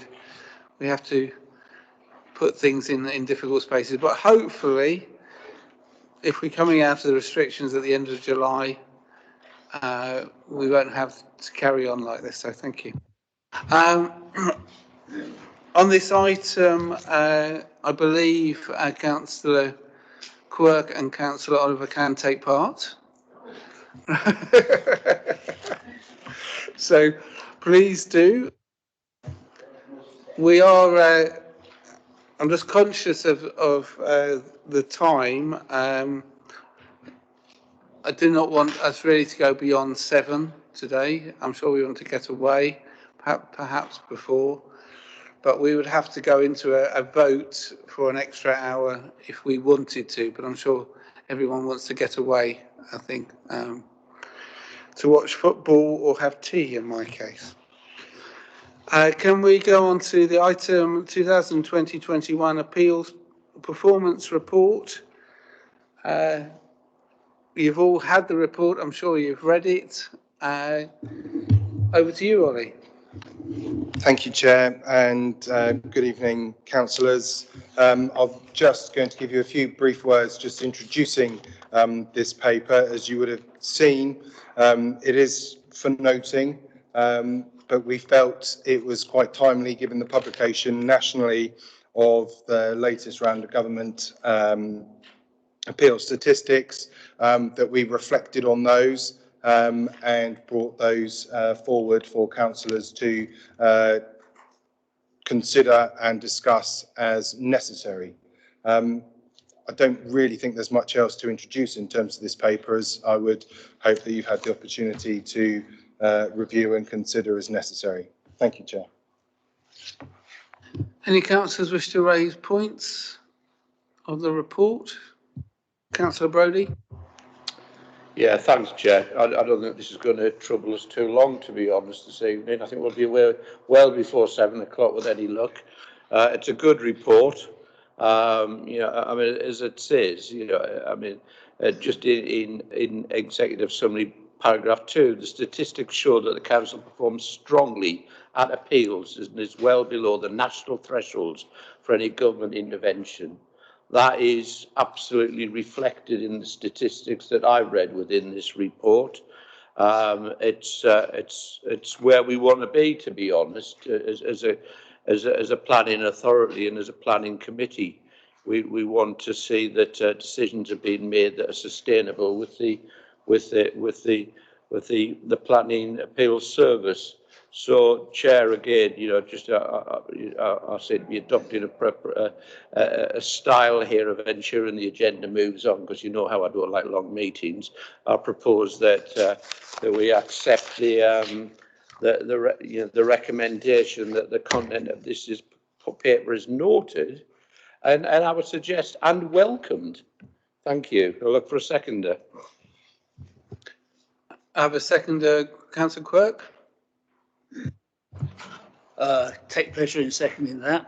I just would like to note that appeals don't win themselves, and there is a lot of officer effort goes into supporting those appeals, and just to note and thank the officers involved in that process. Thank you. I'll add to that, sorry. Thank you. I'm not going to be able to speak at very many of the planning meetings, but on this, I acknowledge that, and I'd like to say a big thank you to Karen Knight, who does a lot of work behind the scenes, getting our appeals in process. Whether we agree as a committee on some of the decisions or not, it's Karen that we've got to thank largely for the work, as well as other senior planning officers. I think there is a huge amount of work that goes into the appeals, and I'm pleased to see that we are still strong in comparison to many other of the other planning authorities. There are a couple of concerns that I've highlighted concerning this, and the delays, particularly paragraph 22, where there was a 3-week delay that was considered by the inspector to be unreasonable. But all in all, it's a very good report, and I thank officers for bringing that to committee. Thank you. Thank you. I too will add my support. I think the planning department, especially in the last few weeks, getting to know it in more detail, have worked through a very difficult time, and I think it's members important to know that I think it's a 250% increase. Is that right?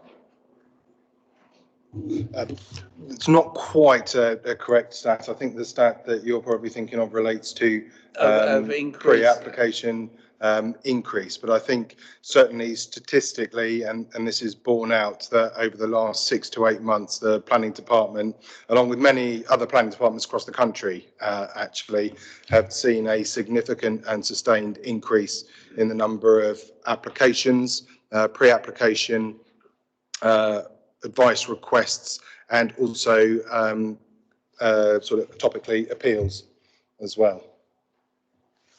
So I think for members to put that into context, that actually through COVID, the work has increased, and our small team at C-Close are working extremely hard. So thank them for that.